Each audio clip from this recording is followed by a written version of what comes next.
And howdy, folks. Welcome to Mosaic Team 5, our original Starfinder campaign. I am Joe Treff, and joining me are my friends Matt, Cara, Olive, and Ari. Dan will be joining us in just a couple of minutes, I believe. But we'll play Starfinder as well. But before we do that, that's just Dan. A couple quick announcements. Your support makes all of this possible. Thank you for that. For subscribing here and on YouTube, we have a Patreon as well with some behind-the-scenes content at AlberonRPG on all those different things, as well as Instagram, Threads, Blue Sky. Olive does a lot of posting on there. Tomorrow we have D&D at 7 p.m. Eastern Standard Time. The Wandering Hearts are going to descend perhaps to the deepest point in the magical library called the Lock. And we have a tremendous number of other games that are coming up. On Saturday, I believe, we are playing Lethe? Lethe. Beltane. No? No. Time? Last time was Beltane. This is Lethe. There's a holiday! I don't know how it's pronounced. That's the thing. I thought it was Litha. No, what happens is I look at all of the different things and I'm like, oh great. And then I'm like, I'll just look up how to pronounce those later. And then I remember right now that I haven't done that. There's one that's coming up that I have even if I've heard it pronounced 3 times now, I have no idea how I'm going to say it. My lips won't willingly make the sound. Is this Wheel of the Year with Tina? This is Wheel of the Year. It is a series run by Tina that is on all of the high pagan holidays. It follows a semi-stable adventuring group that is assisting a town on each of these holidays. Some people less stable. Some people less stable than others. Yeah, even the people that are there every session. Is it too late for me to jump in? No. Jump on the Discord. Tell her you're going to jump in. That is going to be on Saturday at noon, I believe. Then, starting very soon, almost every weekend, we're going to be having one-shots of various kinds, although you will need to be a member of our Patreon to see all of them, as many of them are going to be Alberon After Dark, which will involve a little bit more heavy drinking than Twitch is comfortable with. Pretty sure. Chat with me on Patreon. I respond yeah, all the that's true. messages. There's definitely nipples in the last one. At least once. At least once. So you can see that over on Patreon at AlberonRPG. Wait, you weren't in that one. What are you talking about? Yeah, but it's on the Patreon. That's fair. Oh, that is fair. Yes, there are. Oh yeah, Matt's nipples you. are definitely on the Patreon. At AlberonRPG on the Patreon. So Alberon After Dark is a series of a little bit more drinking-heavy games. They have a little bit more adult content, and so you can see those on our Patreon. The next one is the Dungeons of the Blood Alchemist, and that is going to be using the Shadow Dark game system that Ari taught us. Yeah. And I'm going to be using a Gauntlet-style adventure as well. So thank you for teaching. I was so inspired by that. I've been waiting for a time to drop it. So. It's inspired by Xavier. Yeah, so thank him. Thank you, Xavier. So that is all coming up in the very near future. We have even more stuff in July, like the Influencers 2. Or actually, that's towards the end of June. We also have in July Neon Bacchanalia, which is going to be an After Dark adventure. We have so many cool things that are coming up, so stay tuned for those. We also have Monument Studios music to thank, in addition to Sirenscape for sound. And that is all of the announcements that I have for this week. And it's time for Mosaic Team 5.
And back to you, Cara, with the recap.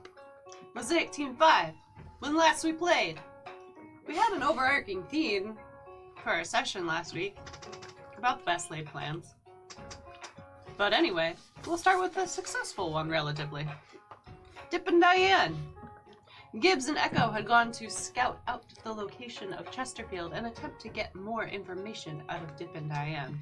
Gibbs, apparently naked underneath a box, and Echo just there. Echo stepped forward and attempted to cover for Gibbs so that she would not be seen or noticed by any prying eyes that might recognize her. And admiring Diane's organic parts, complimenting on how original they look, inquired as to where they could get in on that. And Diane happily gave them the lowdown after Echo promised to hook them up with some Zin Crawler mystery protein gel. Vaseline, yum. That was a very smart in, by the way. Yeah. Gibbs encouraged Echo to continue on, and Echo crossed the river to Chesterfield's hideout in an abandoned gas station, taking careful note of the arrival of some new tech by finding containers with signs of corporate and GPF logos fully scrubbed clean. However, upon assessing the situation and realizing that this might not be so good to just go in alone, Echo and Gibbs resolved to come back later with the whole team and fully assault the hideout. Spice gaslit a rock dude into buying fabric softener and told him that he smelled. As part of her scheme to get more cash flow into the laundromat and therefore embezzle money from said laundromat and cash money into her pockets. His name wasn't actually Dr. Quantumson, was it? He said Dr. Quantum.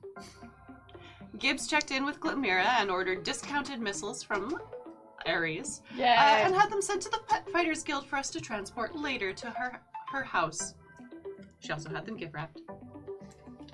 Echo purchased ammonium nitrate pills using a fake shell corporation and had to pick them up later, certainly causing no problems later on.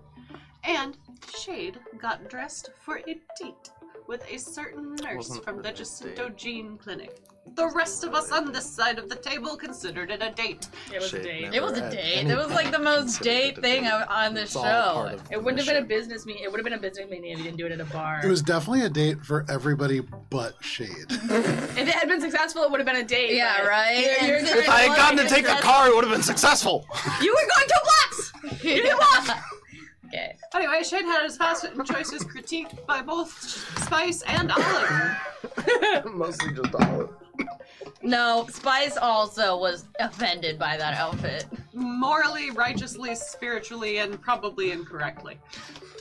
But Shade went on his date with the Jacinto Gene Clinic nurse, who seemed happy to see him. I would say, like, Shade had the date happen to him. Fair.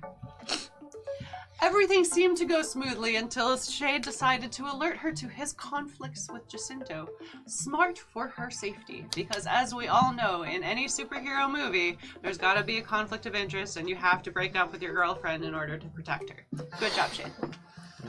She declined to meet him Getting further. ahead of it before. Shade's girlfriend. Yeah, well, Shade shared his troubles, and she postulates as to whether or not he's actually becoming more human, giving Shade something to think about as his human side conflicts with his android brain.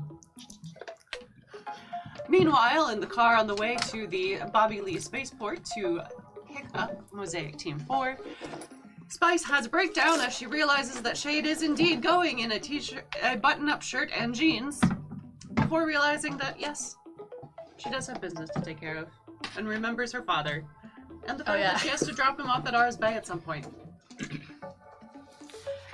Echo is able to make a deal for the ammonium nitrate pills, certainly just casually signing for them with paperwork and having them delivered at a laundromat and not at all paying off a trucker dude 10,000 credits to just leave the explosive material behind. No one would do that. Why would you do that? That's weird. And runs on their way to Bobby Lee Spaceport again to meet Mosaic Team 4. And on their way, see Shade leaving the bar. sadly. No. Dejectedly. Fine. He was fine. He was fine. He's gonna spiral about it later. Still the same face that Shade has like 90% of the I time. would mascara argue was though, running. if it is post date, that's not good. Like, you generally want reaction to the date. I But got an Android. I can Shade- see the tears. Never considered it a date.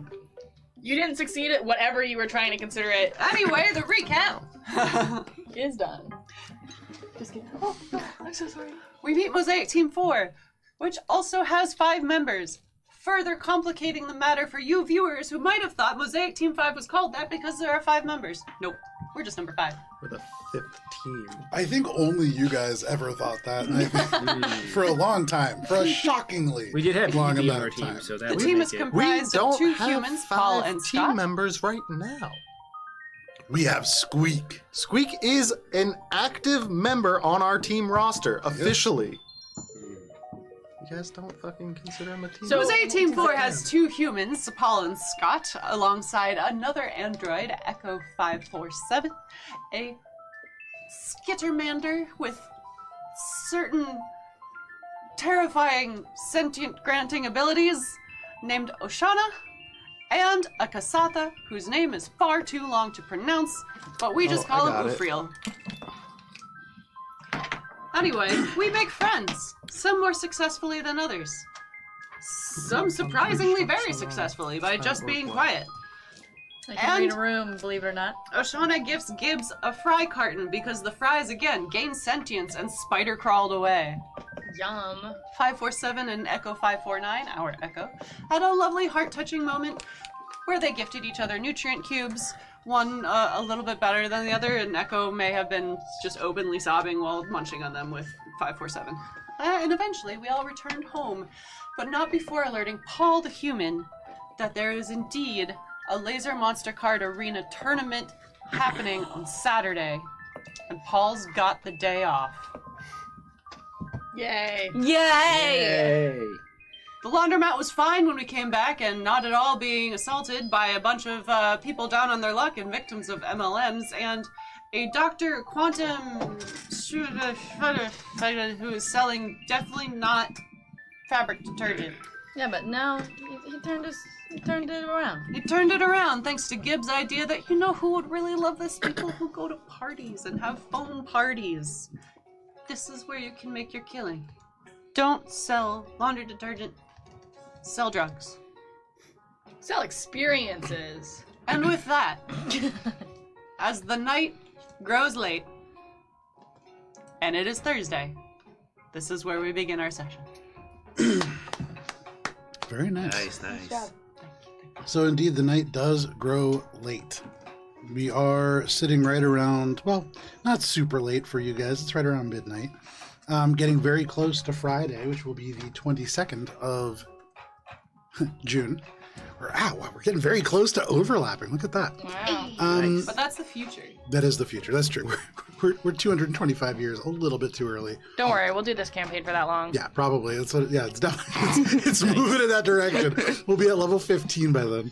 Ooh, Oh. Nice. So, for all of you, right around midnight it is, you have largely, I believe, made your way back to the laundromat at this point. Yep. We're all there, and I think all inside. You are all inside. You do have a little bit of time left. You had gone to bed and woken up relatively late yesterday, many of you. So if you had other things to attend to before going to bed, you certainly can. Or you could take a long rest. You can wake up on Friday and begin the final day before your firework display. So what time on Saturday are we thinking? Like 6 a.m. or noon, like a lunch date kind of thing? Ideally, we would want the explosives to go off before anyone is out and about, to minimize any civilian casualty. 4 a.m.? Well, it has to be early enough so we can get people to evacuate. We can't, be knocking on doors at, super early. What would the best The only time place that be would require for- evacuation would be the temple, Palace of Oras, in which case I am okay with just dispatching with those. No, Mobo Crixon is gonna clear it out for us. I am okay with Mobo Kitaraxis dispatching of them. Yeah, but so if we are gonna have them removed from Mobo, we need to have at least a good hour where people are going to open their doors if we're knocking and being like, hey, you gotta leave. No, well, he'll just pull the fire alarm and everyone will get out. Or something similar. But Gibbs, that's a felony. What are the credentials of Mobo? He's on the Of back. Mobo Kitaraxis? Yeah, can I pull up his Bounty hunter profile You on certainly Facebook? can, yeah. So Oh yes, easy Facebook. enough. Thank you, Like, Ari. is this something Only that took he'll us be 3 capable years. of doing? So Mubu Kitarexis is ranked 1700 on the Bounty Hunter Reliability Index. They are sandwiched directly between Denton the Killsong and below them by a couple number of, well, actually, they have just been recently marked dead. It's private.rental.infiltration.reconnaissance.team. Not doing super well at the moment, apparently. But Mubu themselves, they're 400 underneath you. They're 300 underneath people like William the Pleaser, who is still listed as a even 1400. And they're well paid and well motivated, and they have an easy task of just clearing it out. And you actually know that Mosaic Team 4, which does have an Echo unit on it, and you have some comparison for performance there, they are ranked at the moment something like 3170, so way lower than Mubu. They have some credibility as a Okay, they're fine then. Yeah. We did so good, Yeah. Bobs. We picked a good You did. Yeah, I think as long as we pick a reasonable hour, Mobo can pull the fire alarm, and then also in continuing of that, go around and just knock on doors, because I don't want to have someone stuck in there because I don't know, maybe they can't hear the alarm or something. So then the plan is at 3 a.m. Mobo pulls a fire alarm. We give it an hour, and at 4 we blow all the bridges out. An hour-long fire alarm? An hour to get people out of Palace of Oras. That is a terrible rate. If you are pulling a fire alarm, the 1 hour time frame is exceptionally long. Okay, I was accounting for the elderly and the children, but how long does you think it'll take to get them? This is the Typically. hideout of the Biomancers. It is not a place where there are normal people. Okay. We are pretending it is. It is not. I think 15 20 minutes, 20 Okay. minutes, 30 minutes would be fine. So 5 minutes. 45? 15 minutes cut the difference? We will contact Mubu when we are en route from our location. It is most likely that we will be dealing with Chesterfield personally at the dam. Right, but we need to tell Mubu to be in place, and I need to deliver missiles tomorrow, and I need to tell Gwynmira when to be in place, and so it'd be helpful to have just a general timeline. Yeah, I think it would be good if, maybe even if we met up with him, because I had some plans. I wanted to meet up with him and talk about one of his friends who works with the Edict of Junk. You did mention that. Yeah. That also seems like a useful connection. Yeah, so I was going to do that. So 4 a.m.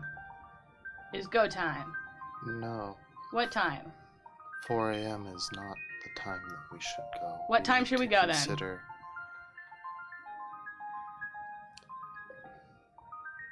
We may need to delay some elements of... I think we should do it at 6 a.m. because I have somewhere to be on Saturday. Yeah, 6 a.m. sounds fine. 6 a.m.? Yeah. So, Just some light terrorism before the Magic the Gathering tournament. Might be commuters out and Again, I don't care what time. I just need to tell these people where to be and when to be there. I'm And down what to for, wear. I'm down for 6 a.m. Is 6 anyone a.m.? else? Just We'll have a light it's- breakfast and then we'll get going. Yeah. It seems like it's a good fine. We should get some dunks on the way in. Yeah. I'll pack a cooler. The issue with your plan. Yeah? Our typical timelines are not as clear-cut as your plan.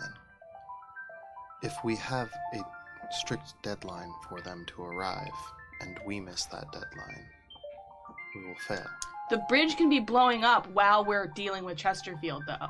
So if we're delayed, it doesn't have to be asynchronous with us. It just has to be, synchronous with the bridges all at the same time. She is not wrong. Yeah, I We agree. do not have to be at the Biomancer of Oras Palace in order to have it be detonated. But We just have to be able to arrive there at a certain point. And Chesterfield does not have to happen during the detonation. It can happen while we are setting explosives. Okay, so And instead, I apologize, Bubbles. so instead of maybe 6, why don't we do it a little bit later in the day, or? Well, the whole point was doing it early was so people were there so we could evacuate. Okay, So I wouldn't want to go later than 6 because like people might start working and commuting. Well, again, these aren't regular people, right? But there are bridges. Oh, right, but there's bridges. So we wanted the bridges, yeah. So part of us relying on people is we have to be able to convey our plans to people. So I get that normally we're really loosey-goosey and we like change styles a lot, but like... Yes, but it would be helpful if they were here to coordinate. Well, when Mira's not super social and I can only communicate through her via Rockmail, and Mobo, we're gonna go talk to him tomorrow, but we should have a plan so we're not having this conversation in front of him. Yeah, I think 6 a.m. or maybe 7 or 8 works fine, just in the morning. I believe that 5 a.m. or 6 a.m. would be best. Okay. Sometimes couriers start work early in the morning. I like 5 a.m. I feel like I'm ready to get a jump on the day so we can get to Magic the I also Gathering. vote for that. And then you're 6, so that's 4 against 1. So 6 a.m., 5 a.m., yeah? 5 a.m. and then 4:45 we start Popo Fire Alarm at the Palace of Oras. That sounds reasonable. Great. Please keep in mind, as gangsters, they may just decide not to leave the building. That sounds like Mobo's problem. That is one of my concerns as well. One bounty hunter against the entirety of... He was told he could bring others, and why Bubbles and Gibbs wish to meet this friend of his. Still, 2 bounty hunters against the main location. Which is why I believe it is best that we seek out Chesterfield before go time. If we take care of that obstacle, that leaves just the bridges and the Biomancers in the palace to deal with, and it would be easier to deal with them as they come out of a building that may or may not be burning. So we go to Chesterfield's at 3. We kill him in 2 hours.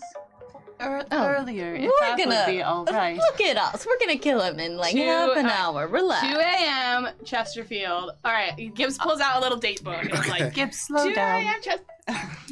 Perhaps, again, while we are setting the explosives, the night before they set to go off. So we have time to patch up. I feel like there was a concern about, and the reason we were doing all of this at the same time was so that they couldn't communicate. Do we feel like doing the Chesterfield thing is going to make it harder to blow up the rest of the bridges? Yes, I think they do need to all be done at the same time. Yeah. But that means that we do have to trust and have a sincere conversation with Mobo that we are sending him to someplace very dangerous to do hopefully a not so dangerous task of evacuating people from their hideout. Well, we don't really have to really evacuate everyone. We just have to put an earnest try so Glendera will actually use the explosive. Clemura did mention that absolutely no one could get hurt from her explosives. Isn't that right? She does have kind of a strong moral compass. Yeah, but she's not going to know every single person in the building. That's true. But we won't have eyesight. She's going to have to make a call that day, and that maybe is a bridge we have to deal with later. If you need somebody who's comfortable with lying, I'll tell her no one died. Yeah, I'm comfortable with at least having a good show of people leaving, and that might be good enough for Glendera. So maybe we tell Mobo that, too. It's just like...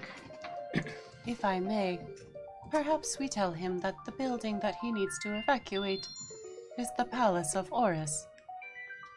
I think we told him. Did you tell him the name of the building? I think he knows the location. And Yeah. he And was the name of the okay building. for Yeah. Yeah, he believes that we're doing an extermination job there. it. Then I think you might be all right. If he is aware that it is a Biomancer palace. And he's paid well enough that if he wants to outsource some of his earnings, he could have, or we can tell him he can, I don't know. And if we tell him when it is, he will have plenty of time to prepare.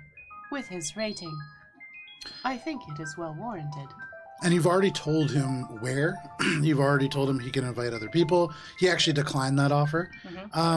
He feels very confident that he could deal with this, and you told him what he was walking into. So really it comes down to either letting him know a time or having a signal to engage this plan. You don't really need a set time. You could, in theory, say, hey, when we flash the flashlight 3 times, 2 if by land, 1 if by sea. And he's gonna pull the fire. Is there fire alarms in the future? You still? just Yeah. text him and say, go, go, go. Make a cultures check, Bubble. No, I'm Oh kidding. my God. Yeah, you've There's seen fire seen extinguishers. fire alarms, and Okay. you've seen Gibbs make heavy use of fire extinguisher. You've actually read the Gosha guidelines a couple of times. Awesome. You know that there are fire alarms. Okay, so And they got more disability friendly by flashing at you too. yeah, awesome. Okay, so I think we have a plan. So, but I don't want to dismiss your plan of going to deal with Chesterfield ahead of time. So, do you feel strongly about that? Or are we good to just all go when the bridges go? I believe we should attack Chesterfield as soon as possible and then deal with the dams. Even if it makes the damn thing harder? I believe The doing damn thing- Chesterfield will make everything easier. We can focus our attention on the Palace of Oras and provide backup as necessary. Chesterfield is the primary concern.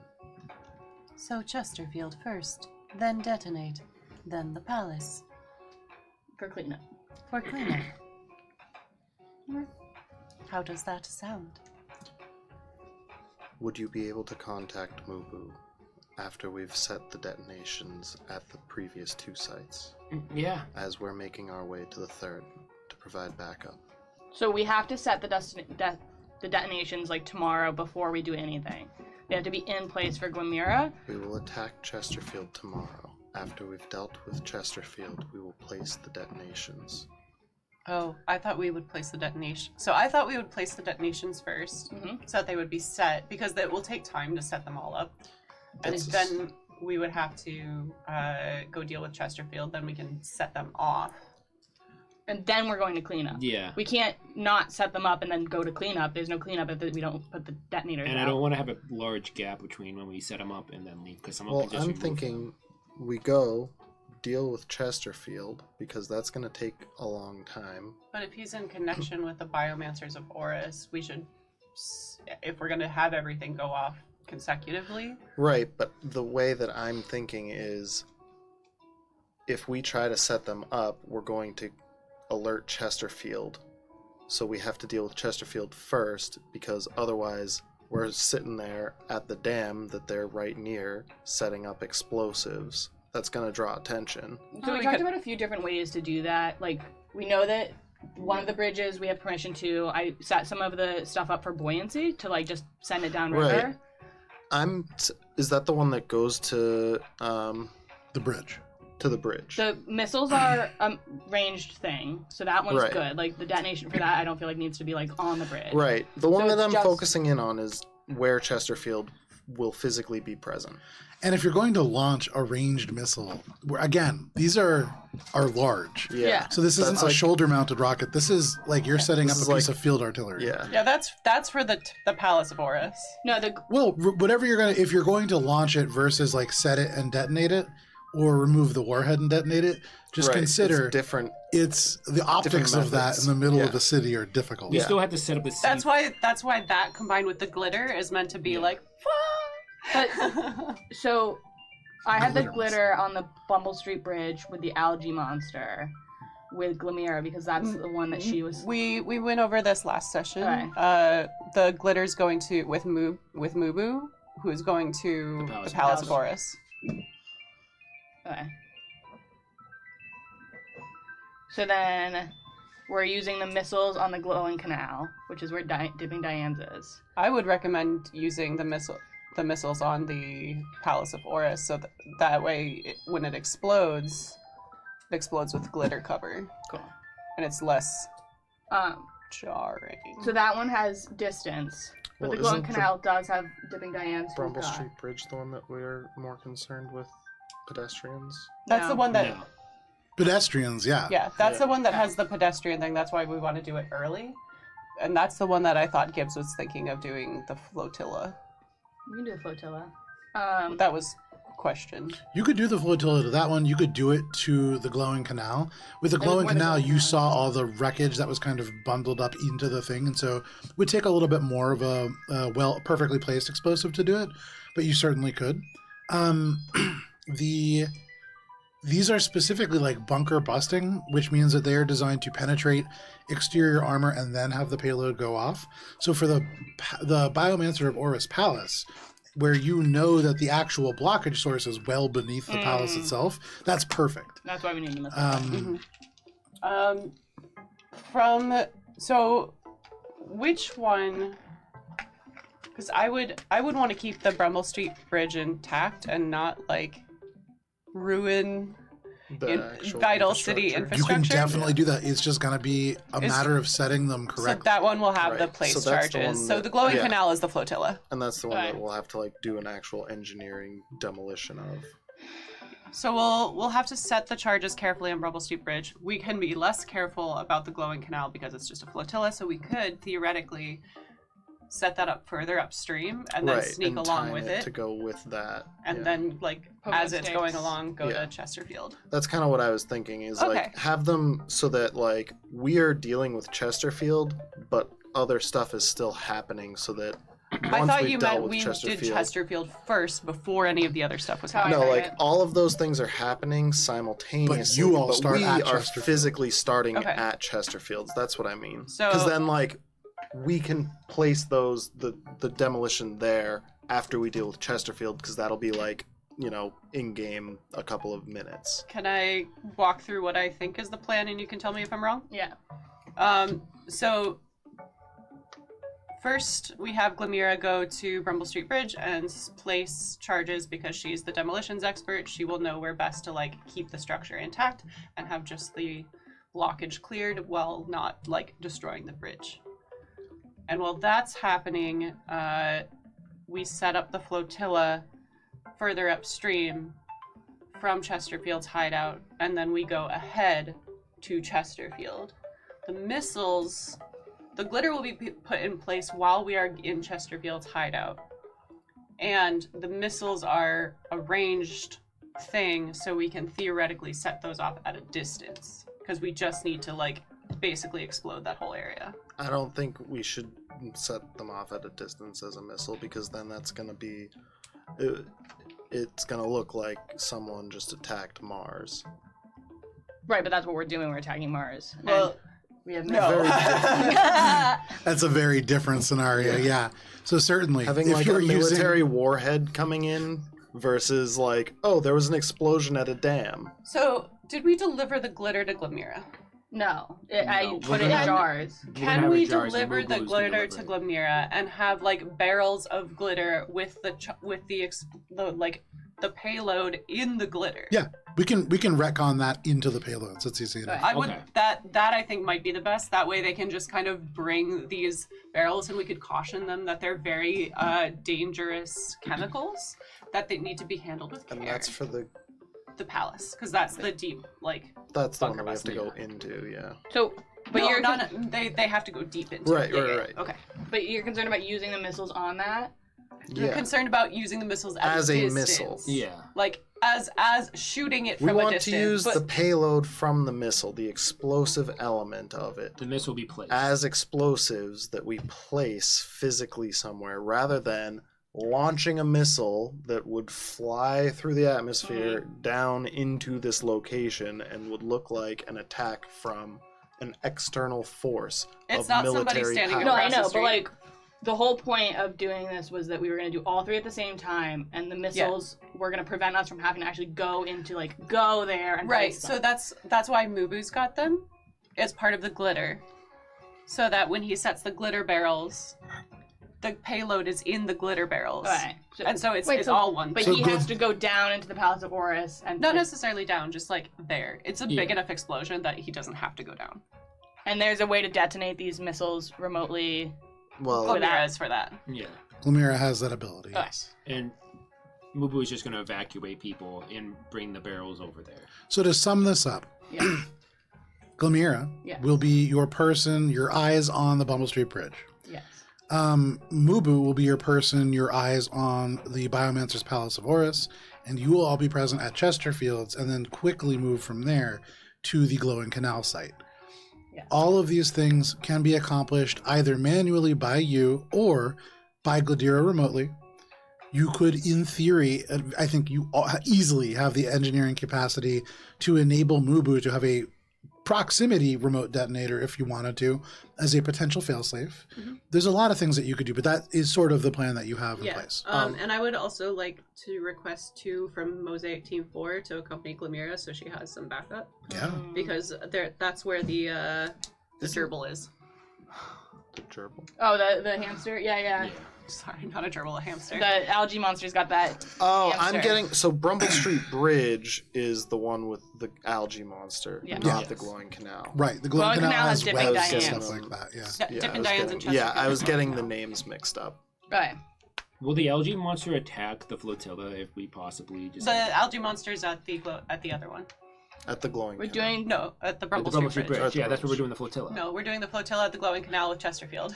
place charges at the Bumble Street Okay. Bridge. by Because we want to Glamira. keep the bridge intact because that's vital infrastructure. You just want to unblock the blockage beneath it. Yeah. And Okay. yeah, I would want to probably do like remote detonation capability so that if we have to, we As can a set them backup. off like ourselves manually rather than having to rely on. So we plan to communicate well, all this to yeah. to Glamira, a sanitized version for Mubu, Yeah. and Echo Well, will sanitized ping. version for both of them. Well, Glamira has a relative amount of like Yeah, she has to know. she knows explosives. Mubu doesn't know explosives. And then Echo will ping 547 and ask if anyone's interested in an excursion to a bridge on Saturday, early in the morning. For extra pay, per diem pay. No, that's That they're all already dealt getting with. paid. Yeah, I know, like, they don't need extra pay. Overtime. They don't need that. So I think at that you get a response from your fellow Echo unit that reads, "Is there a place that we need to be?" We are requesting 2 of your teammates to assist as backup and cover in a potentially dangerous situation for our explosive expert at the Brumble Street Bridge. And Echo sends off the video clip of the mutant algae monster man as this might be a thing to worry about, and a description and the picture from the poster of Glamira to be like, this is the one to protect. They respond very quickly. "I will send Oshana and Ufril." Oh my god, Glamira's gonna love Oshana. She's so helpful.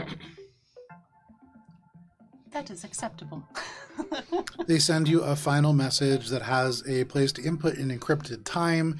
It also has a place to put in very specific encrypted coordinates if you wanted to basically overhead map place the explosives. You could essentially do that. Really, if you wanted to tactically arrange them before this all goes down, you can do that as well. It is about 12:30 at night. Is there anything else that you all want to do before settling in for the evening? Well, we have to go to work in 2 hours, so... No. This is It's Thursday. It's Oh, right. 7 hours. It's about it's technically Friday, but Friday 12:30 a.m. Okay.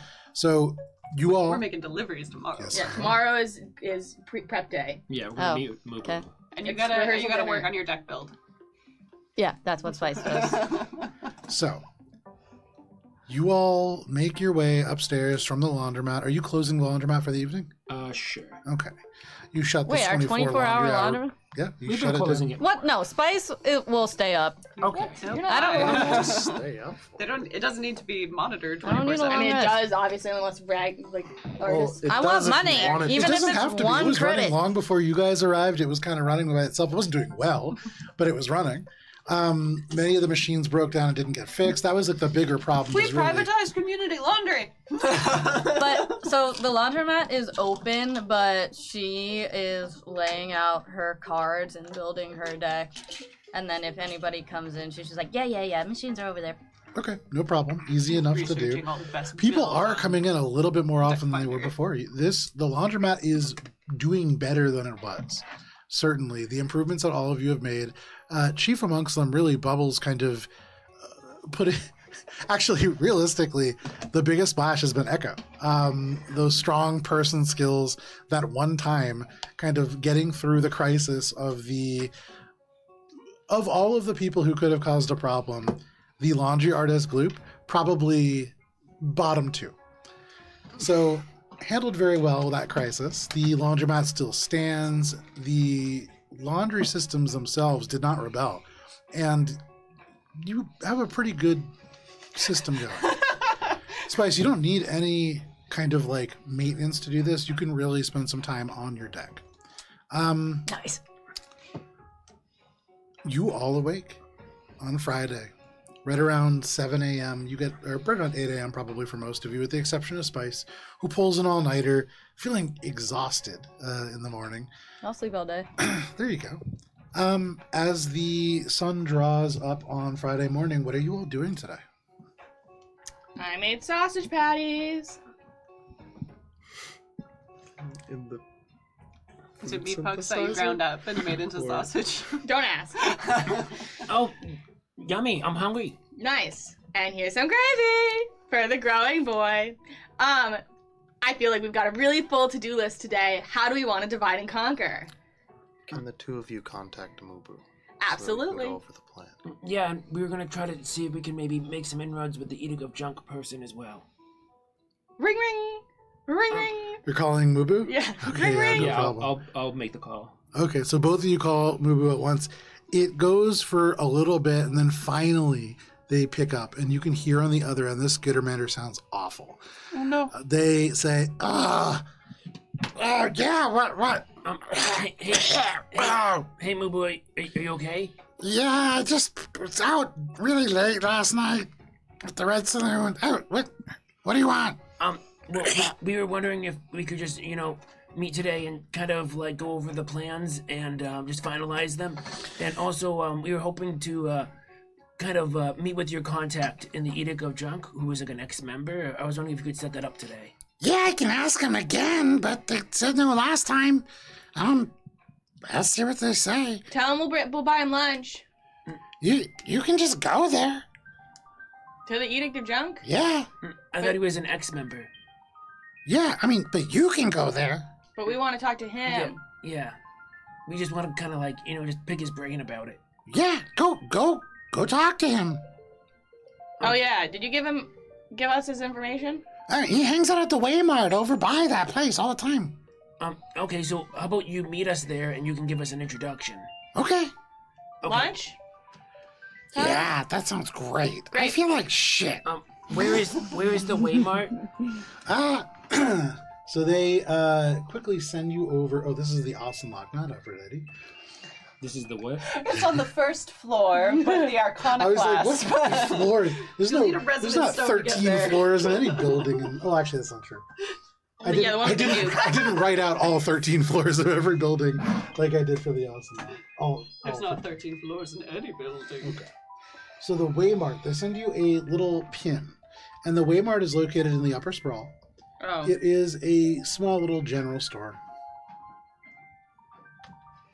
Great. See you there for lunch, noon. Is there like an area around that where like maybe like a garden or like some place that we could like go and take a walk in private? Because I don't want to be discussing this stuff in the general store. So the upper sprawl was part of what was called the Angel Slide before it became this like really lightly radiated district for low-income families.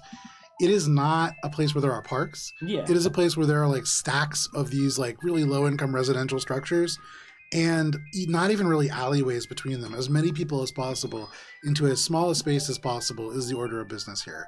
So there isn't really like recreational spaces even. If you think about how right now in 2025, there's very few places that you can go and not spend money.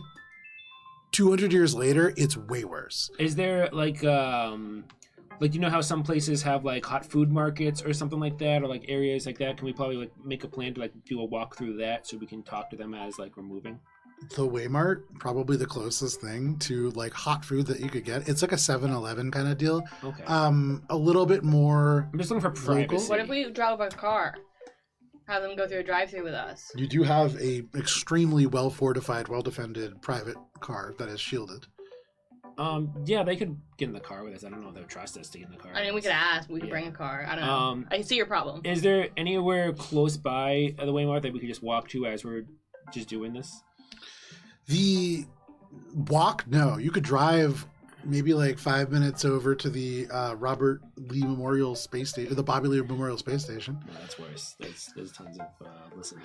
There are places like little nooks that you could find, in the spaceport itself. Like you could go over by like a fuel pump that's not being used or an empty hangar.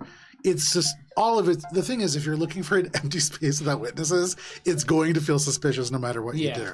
You can't say, let's take a long walk off this pier. Not like I wasn't looking for a place without witnesses. I was like, maybe even just like a place that's crowded that could possibly give us kind of like have like a hot food area with like, people like that, or people showing concourse at the space station. Closest place to that. The next closest place in the opposite direction is this little place called T-Town. And at that point, you might as well just kind of invite them down to visit you. Is there any...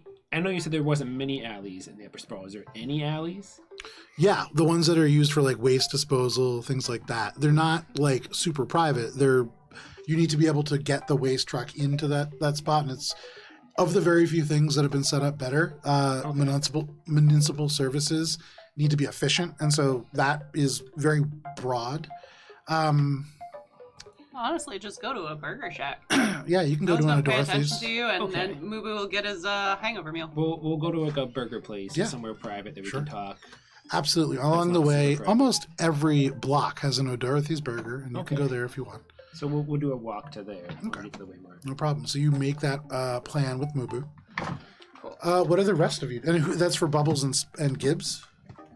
Yeah. Okay. Echo's looking to rent a truck. Okay. And what kind of truck are you looking to rent? Echo's looking for a little box truck. A little box truck for you, Echo, given your background, no check needed. You would be able to get a little hover box truck. It's remarkable how cheap it is for a non-private contract. Yes, it does. You don't need to worry about your back. It is rated to 2 tons, and so you could lift like a car with this if you really wanted to. Great. How many pallets of ammonium nitrate pills did I get? I believe you got 4. 4 pallets? Will this box truck hold 4 pallets? Yes, Joe? it will. Fantastic. I'm gonna make a delivery if Gibbs will stop by Glimira's first and throw a rock message with my description. So it is just a 150 credit deposit, and you get 100 of it back when you bring the truck. Fuck yeah! Not being part of Pallades Rock, the pricing structure is very different. Echo's so confused by this. It's like, this is the cost of... And then you just put down your ID, and you are good to go. Echo puts in a fake ID. Do you have one? Echo? Could probably make one. Make a computer's check. Right, this is not Echo's character sheet. This is Echo's character sheet. There Really? 30. 30.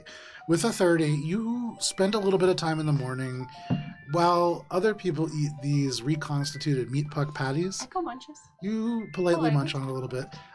You spend more of your attention on crafting a relatively passable fake ID. You submit this along with 150 credits, and you hear maybe like 10 minutes later outside this very raspy and you can see this truck has like automated, kind of idled up to the corner and is now riding up on the curb ever so slightly. It's just a wee haul, you know? Yeah, basically. I'll get in that with you. Oh, you're gonna come with? Because we're gonna stop by Glimira's. You're my ride. Alright, I'll go as well then, because we're gonna have to go to see movies. Oh, and can you So you're like, great, I have some privacy. You get in, the doors, right as you click your belt in, the doors open up. Gibbs slides in one side, Bubbles slides in the other side. There's no back seat. It is just like the front seat and this little bucket seat. I suppose this makes sense. You are headed in the same direction. Can we pick up the missiles on the way too? I want to see the gift wrapping. The best part is with Gibbs sitting in the middle, Gibbs's bottle is squeezing you and Bubbles to the side, but Gibbs's body not touching either of you. Well, Echo just salutes, and it's like you just see like panic on their face as they drive away. It is a manual. You pull the shift and just kind of ting, ting against Gibbs's bottle. It like takes a couple pulls to get it all the way back, and then Gibbs, you pull out. Hit. I'm trying. Gibbs. Is this Someone's better? poking me. My foot. If I put my feet on the dash, maybe. This is not what this truck With is Gibbs's meant for. tail directly in your face, Bubbles, you make your way out. Yeah, somebody honks at you as you pull into traffic. Fantastic. But eventually, drawing every bit of attention you possibly can in your neighborhood, you pull off in this rental truck. It's just like work. Yeah. That does leave you, Shade and Spice, here at the laundromat. What are you doing today? Go ahead. Oh, after you. I am getting my 8 hours of rest, and then I will wake up in the afternoon. Okay, there you go. As everybody wakes up, you're like, finally, now I can go to sleep. You go Bye. upstairs. Oh, before she goes upstairs, she takes all the credits from the laundry machines and leaves. Fantastic. It's a little bit more empty as you get up there. The night shift not as productive, perhaps, as the day shift, but you do end up with 110 credits. Okay. You almost made minimum wage. For you, Bubbles, Wow. the laundromat, despite the fact that it's taking off, is not doing great. The numbers just are not there. They're not numbering. Yeah. It must be inflation. It could be just the rising cost of shipping and handling, but It's really the labor cost. it really is the labor cost. The But unasked for labor cost. yeah, it could be the tariffs, but something's going on that's really kind of biting at the productivity. For you, Shade, as Spice goes upstairs and goes to bed, you are left alone in the laundromat. So you guys are doing 2 of the locations. Well, we have explosives for 2 locations. Right. We're dropping them off. And the flotilla still needs Right. Done. explosives. Right. So I should probably do that one Yeah. while we're. That one's the engineering So that's one. the one that I'm probably going to work on Sure. during this time. You go down into the garage where Gibbs has started crafting these flotillas, as you've taken to calling them. They're essentially like floating depth charges. And when you look at what Gibbs has done, Gibbs has taken some of these omnipresent like milk jugs and filled them up with air. And like one pops open as you get close. You can smell Gibbs's breath. She like blew them all up by hand. This was maybe going to float, but certainly not in a way that would be functional. And you spend some time like really setting these up to be more weaponized than they were previously. Make an engineering check. And in making these, are you looking for more of a general explosion or more of like a shaped? Are you looking for a bigger bang or So more of this like a is- precision? This is for the bridge. So No, they, this is the Glowing Chesterfield. canal. oh, this is for the glowing canal. Yeah, with Diane. With Dip and Diane. That's still a bridge, kind of, right? Like, It's a bridge it's- it's junk they concreted over to make a bridge, and it's all held Right. together by Diane's little right by the threads. web. So It's not true infrastructure like the Bramble Street Bridge. right, There's not like a blueprint for it. right. And it's leading to an abandoned gas station where people are doing stuff. It's not right, actually but it still like connects. Does it connect somewhere else where that would be not impactful? I mean, it would be very inconvenient for many people who live on either side of the glowing canal. It wouldn't be devastating. I mean, the Brumble Street Bridge, if you guys leave it intact, is maybe 10 blocks away. Well, I guess like what I'm thinking is there a way to break it low enough to maintain the Yeah, structural absolutely, integrity absolutely. of And the so what you're top trying to do without like raising suspicion that it's even necessarily been broken? So now we're talking about some more Like, advanced stuff. What you're I'm talking thinking, like, about is creating, torpedoes. even Yeah. better than that. But like precision torpedoes or something. You're thinking about what are called submersible loitering munitions. Hmm. These are things that you can kind of set up, you can Like activate, the and then when the time mines, comes, yeah. you launch them out. So make an engineering check. It's a higher DC for that. Okay. I believe in you and your tools. I believe in you too. I don't. I believe in you too. Why are y'all It has to saying be an that even shit? number. God. Oh, that's pretty good actually. Okay. Power of friendship. Let me see. That's a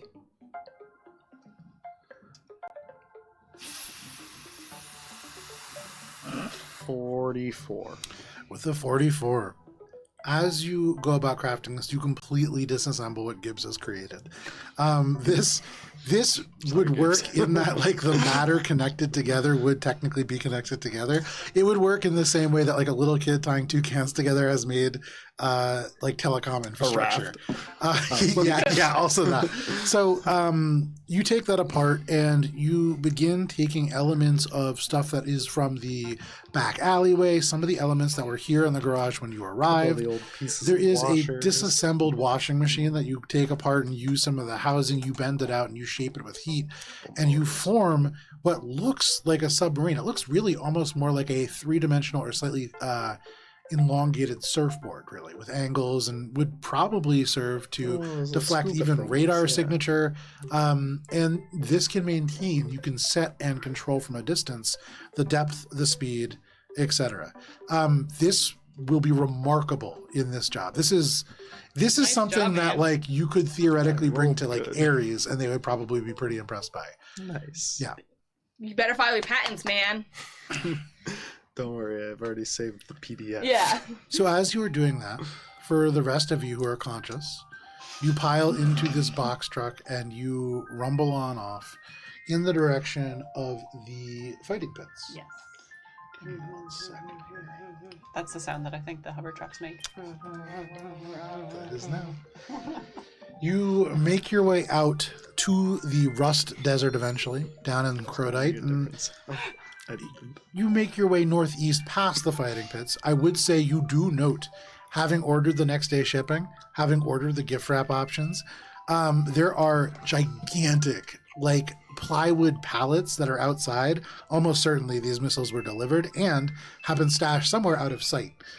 So currently secure, currently in the fighting pits somewhere, that proximity. We're picking them up, though. Are you stopping to pick them Yeah, up? because we're going to drop them off at Guamira's. I will need to come back for them. There is not enough space, and the prills are not stable.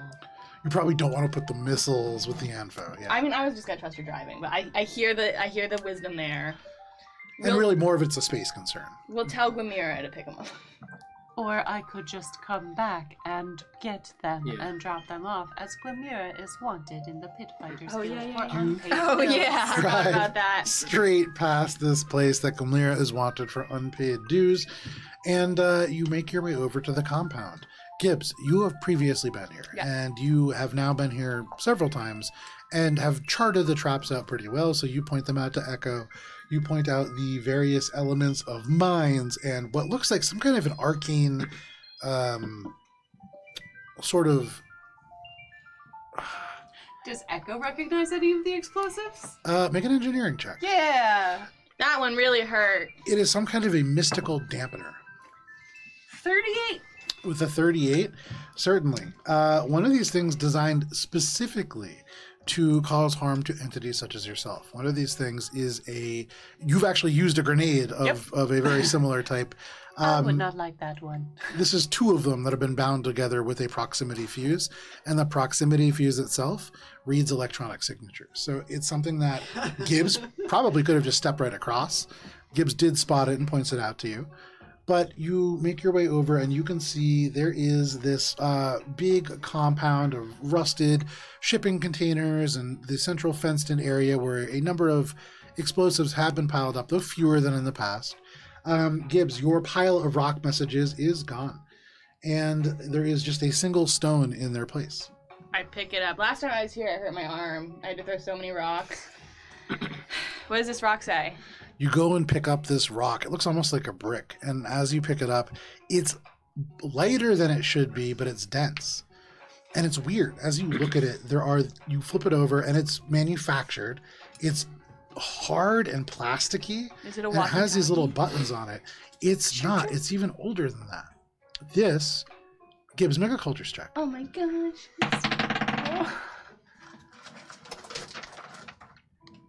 Oh. 27. You've heard of the Brokia cell phones before. These are ancient communication devices, though quite hardy. They would have a very limited range, as there is no like cell towers that exist anymore. But you do know that this does have power to it as you pick it up. There is this weird, like, greenish backlight that comes on, and you can barely read what is on the display because the display itself, when you press it, the colors ripple. Yeah. This is an ancient piece of technology here. What is that? It's a phone. Look, she gave me a phone. Look, I bet I can call her. Phone. And I just dial the last contact or whatever, the only Yeah. contact that's in this phone. There is just a single contact, Yeah. and inside this compound, you hear a little ring. And it's this, like, iconic ring that goes off, and you hear it stop. And on the other side, in this crackly voice, you hear Gladira, who says, "Is that you, Yosoki? Yes, Oh, you got my phone. I did. Good. Look out the window. I'm waving at you. I can't look out the window. Okay, well, I'm waving at your house. Good. Nice. So we have some plans, and I have my friend here to help with the plans to make the rocks a little more clearer this time. Hello. She's really good at explaining things. Okay. Okay. So we're gonna ask that. Echo downloads the explosive part of the plan. Okay. You download the explosive part of the plan, and nothing happens. Verbally. Okay, you verbally download. When the initial wireless information drop doesn't work, you remember this technology far too old for that. You have to use the oldest analog signal known to civilization, My the voice voice. hugs.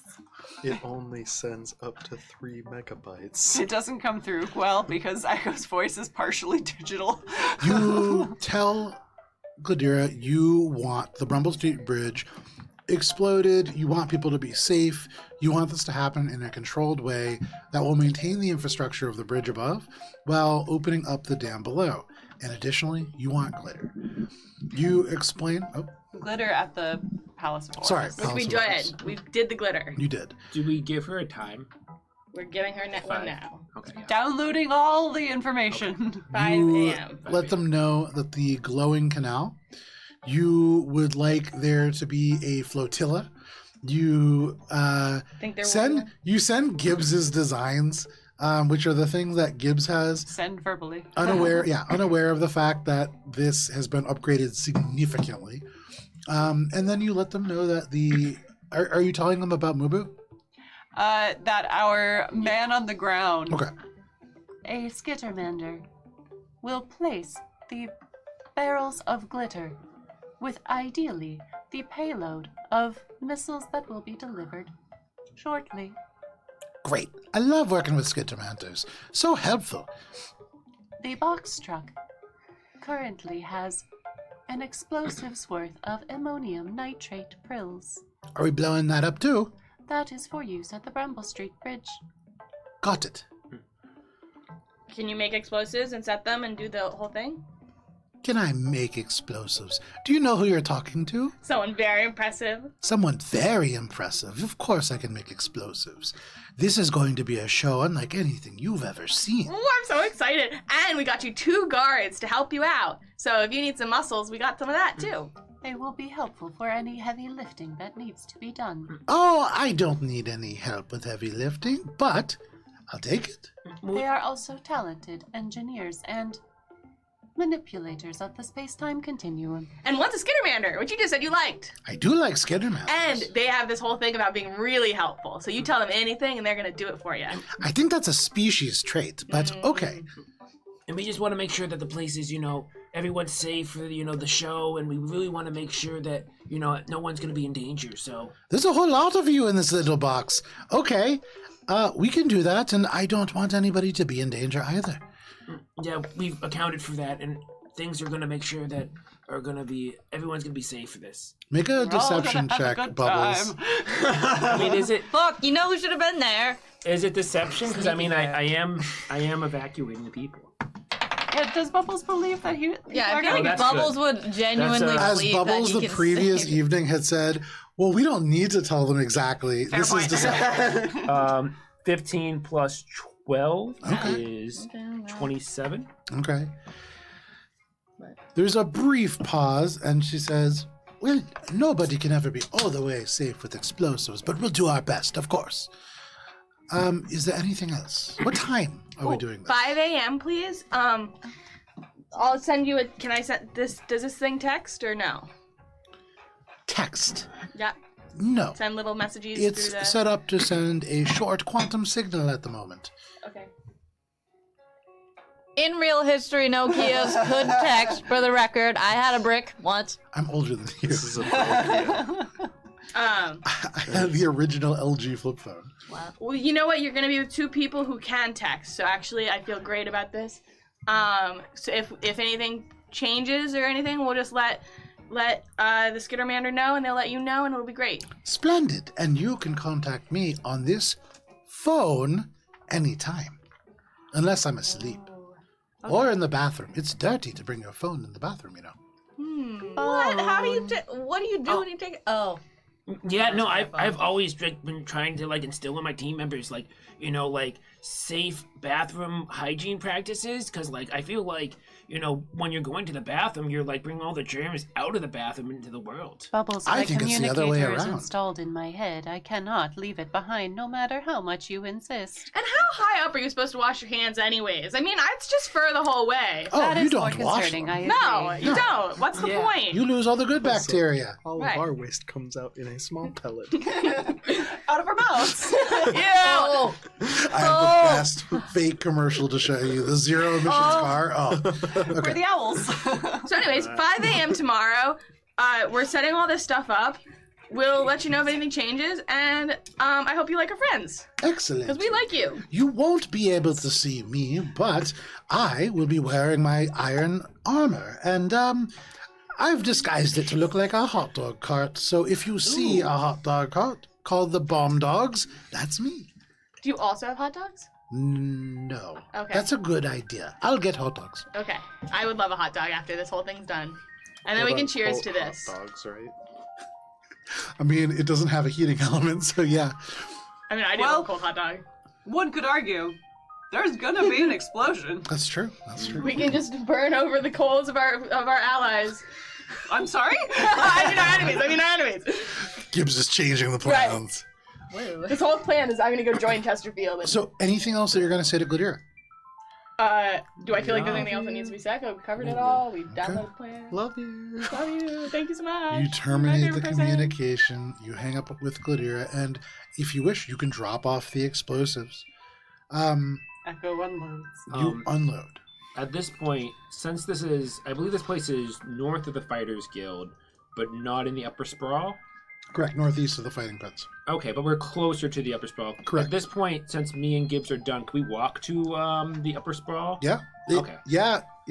Okay. So we'll get out of the car. We'll say our goodbyes to Echo. We'll catch up with you later. Okay, Can you drop off the missiles? of course. Thanks. Anything else that I should pick up while I have the use of this truck? Should I contact Shade about potential extra explosives required? Yeah, I feel like he was gonna start working on something, but I don't know how he could have made improvements to everything I already did. So, This is right around the time where you open up one No, of I, these things. and I it's think I'm good. Gibbs's breath. I'm excited for the plan. If I encounter any squeaky clean wipes, I shall put them in the box truck. Well, you probably won't find any because they're all, they're not made anymore. But I mean, if you find them, yeah. in vending machines though, if you see a vending machine, just take the whole vending machine. You have the box truck. There I you shall go. thieve. So, Echo, you leave, dropping off all of the explosives. You head to the Fighters Guild. It takes a little asking around to get to where the actual missiles are. They have been nobody knows about the missiles until you get to Mesra, who absolutely knows where the missiles are and would lead you to a place to pick them up in the back. You can transport those to where are you bringing them? Those are also going to Okay, Gladira. so you just loop them right back over to Gladira, no problem. By the time you get back, it's only about 20 minutes to get there and back. The explosives that you drop off are gone. You can see most of the explosives in that central area also gone. There is crafting happening. You smell the iron in the air. Echo is not concerned. Yeah. But no problem. You drop the missiles off. What was the gift wrap? The gift wrap, bright red. Nice. If you were to make something more obvious, like if they had left this outside, it would have glowed off the kind of reflection from the sand of the rust. Echo realizes that they don't have the Brokia. So Echo looks around for a rock Sure, yeah, easy and then enough. tries to throw it in the window. Okay, yeah. I would say for you, make a ranged weapon Oh attack. my gosh. I am specifically aiming towards a window. Yeah, oh yeah. Oh yeah, that's a great place. Oh. Right as she's going to look out the window. Right. What's 28. that noise out Nice. here? With a 28, you throw this, and the windows here are like barred up. There's like little slats. It's almost impossible to get anything through. Gibbs has never succeeded at getting one in the window, just around the compound. You just straight between the two bars. You don't even hear it land. It like catches something soft on the inside. You imagine that, yeah, very much perfect throw. Landed on a Basically just pillow. like would have written missile here. And for just a moment, like you are Echo the frat bro. You just nail that last cup and beer pong, and you just walk away, no problem. Guys walk away from explosions. Dropping the missiles off behind you, these bright wrapped missiles. But you make your way back. The two of you Yeah. walk up to the upper sprawl. Yeah. It's a brutal walk. It's not long, but this is a ramp that had collapsed when the nuke had gone off. And so it's steep in a way that they would never purposefully build something. It's climbable, certainly, but it's a difficult task to do. It does take you about a half an hour to get up there, but making your way up in this direction, the first thing that you come up to in the upper sprawl, located across the eventual site that you will need to work with the kind of Edict of Junk, there is the waymark. Give me just one moment here. Going all over the map today. Are we as we're getting there? Are we gonna get there before them or after? I kind of want to I kind of want to just have a good impression with these people. Yeah. Before who? Mubu and this mysterious person who is an ex-member of the Edict of Junk. So Mubu wasn't going to meet you there. They just told you you could go there and meet them yourself if you wanted. No, he Mubu, was I gonna thought was going to meet introduce you. us, yeah. Come on, come Oh, on. right, Yeah, right, yeah. yeah, for lunch. Sorry, I forgot. Didn't He's put gonna those be your together. introduction too. Yeah, right. You guys I are going through incentivized it by Yeah. giving him drunk food. Okay, give me 1 second. Let me pull up another Dorothy's menu.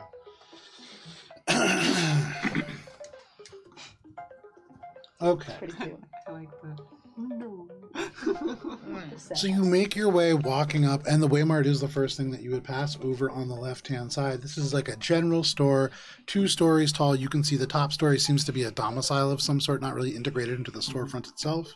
The Waymart white, like plastered front over the like steel that everything else is. And in this sort of not terribly well lit space, you can see like a 20-year-old human who is behind the counter, just kind of browsing stuff on the infosphere. Is this like 7-Eleven vibes? Or like This- Target? I would say, have you ever been to Super 88? Closer to that. Whoa. Like it's not well lit. You can see at first glance right on the inside there's like bright packaging and stuff like Yeah. that, but just beyond it, the goods get less USR centric. You see tentacles that are still kind of twitching around in a bin. You see these like baskets of weird exotic fruits that you've never really seen Right. before. It's a lot more diverse in its product and a little bit smaller than many of the what are called EP marts here in this universe. Okay, so it's kind of small, but we're gonna be working our way as we're doing like a kind of a walk and talk with them to Dorothy's to have the meal. Yeah. And as you arrive outside, you see the Skittermander, who kind of walking down, almost like kind of swerving on the sidewalk.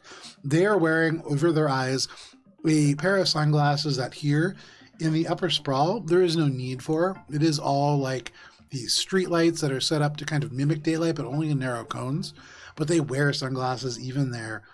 They squint and kind of pull them down, and then seeing you kind of waiting outside, wave with their right 3 arms and kind of hurry on over. Oh, how's it going? Nice shades. I think they're cool. Oh, thanks. Yeah, they're pretty okay. Can we get lunch? Oh yeah, Yes. of course. They kind of start walking, and they make their way around the corner towards the local O'Dorothy's. O'Dorothy's is a family-style menu. Yeah. Before we go, could we grab something with a Waymart, like an energy drink for this guy? Well, I've healed hangovers before. Oh, okay. Can I remove condition his hangover? You sure can. Nice. You go over and I'll you spend a 3rd level spell on that. put a little Yosoki paw on them. on their shoulder, almost like you're comforting them. And they say, "Oh, thanks. It's been a really long..." And then you cast this remove condition. And at once, you see the fur becomes a little bit like more puffy. It's almost like they just got blow dried in an instant, and they just wake up a little bit. And they go, "Wow, what was that?" I cured your hangover. I can do that. Just, that's it? Yeah? Yeah, but you know what? Can you do that anytime? No. How often can you do it? Why do you You see, like, ask? one of his left hands is just going into his vest. No. You're going to be sober for this conversation and sober for this introduction, and you're going to listen to our plan. You're going to listen very carefully, and then when we celebrate afterwards, then you can get really drunk, and then I'll cure your hangover again. And we're gonna have free food for you. Okay. Yay! Yay! But now I can be as loud as I want. Yeah, I guess, but, okay, come on. Okay. And we want to make a good impression, so your friends are our friends. Yeah, I mean, I don't know what you're going to talk to them about, but they don't really want to deal with the edict that much, so just say your expectations, though. Yeah, It's good to know that they feel that way. They make their way around the corner to the local O'Dorothy's, which is a family-owned restaurant in the same way that McDonald's is. It is galactic comfort food What? in a large restaurant chain. You see reds and yellows that really are the hallmark of this franchise in many of the booths. You can see people are eating burgers, they're eating chicken, they're eating a familiar-looking aquatic protein. There is fries, there are shakes, and there is a huge space cola machine with 72 different flavors right in the center of the space. You can see Snappy Meals being handed out, and at the moment, actually, there are Laser Monster Kart Arena toys. Oh, 72 flavors? Oh yeah, 72 flavors, and you can mix and match. But you make your way in, you make your way up to the front. Are you paying for Mubu's meal? Yeah. Yeah. Cool. Wait, where's his friend? His friend? Yeah. Oh, are you asking him that? Yeah. Yeah. Oh, he's the guy behind the counter? Oh, he was working? Working, yeah. I thought you just like hung around. We were looking for like somebody just like leaning against a wall or something. No, he hangs around because he both lives and works here.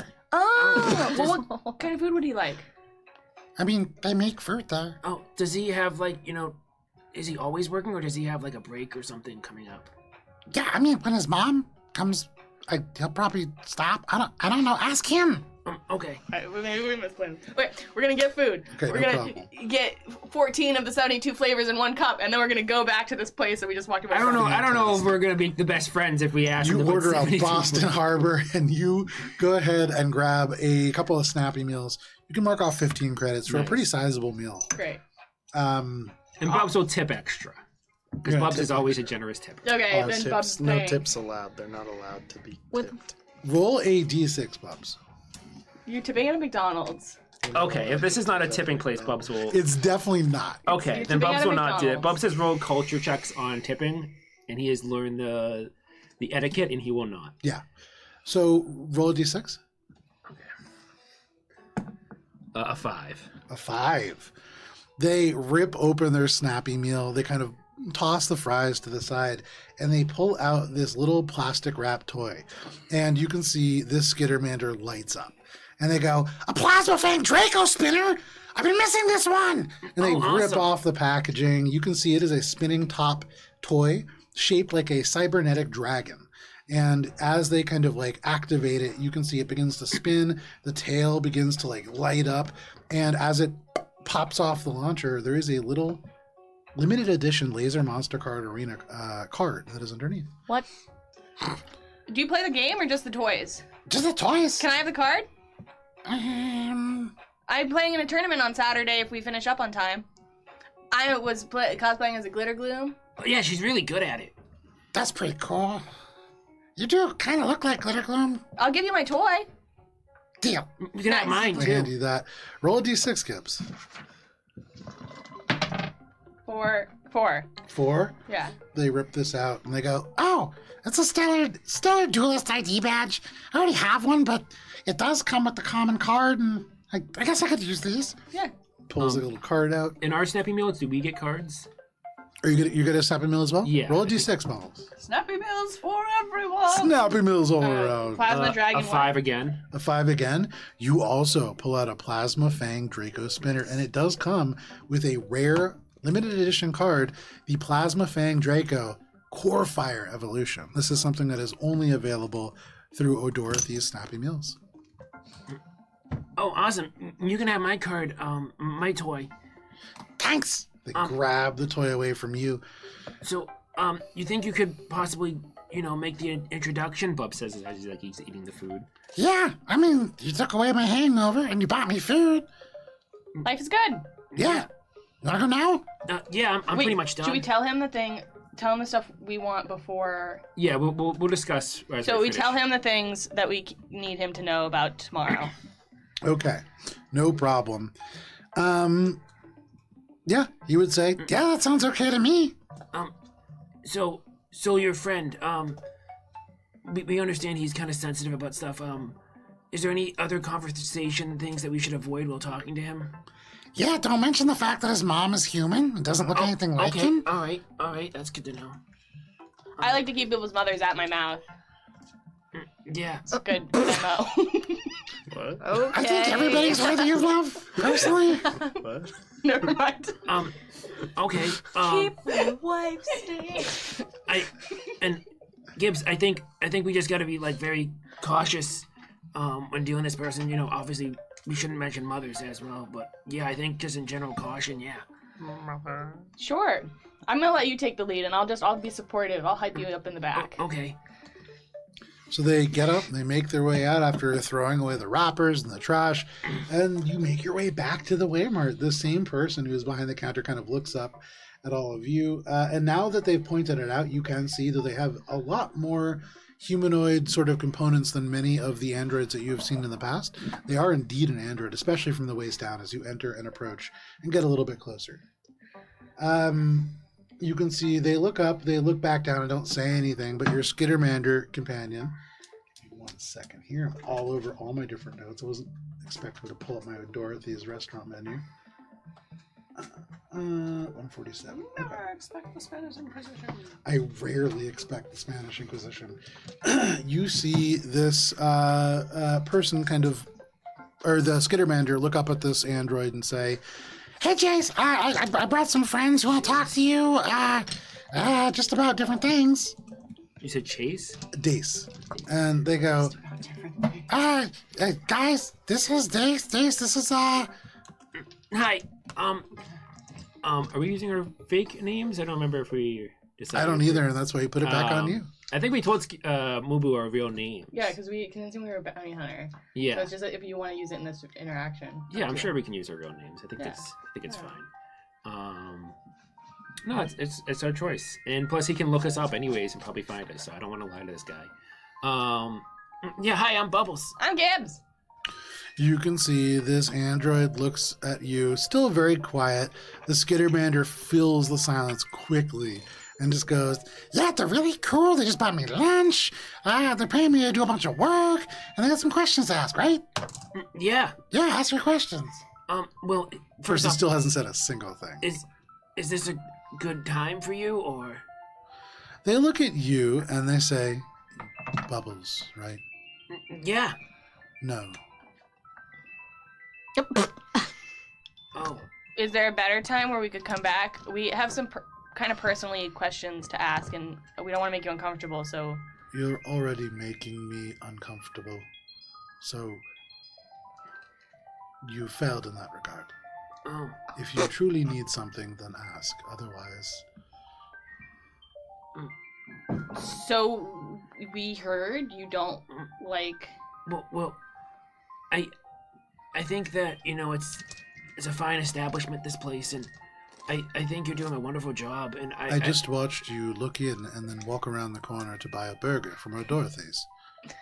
We were waiting for our friend, and we didn't want to come by ourselves and meet you. The Skittermander just waves from behind no, you. we're gonna buy some stuff. Bubbles will pick out some stuff as we... Ooh, Minkies! You know these never go bad! He looks at those and says, that's a myth.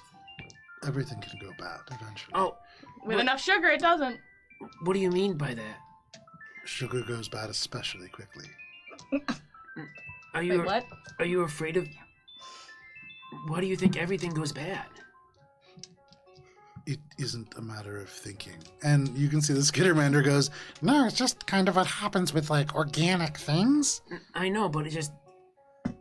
I don't know, I never thought it was like a negative connotation of going bad.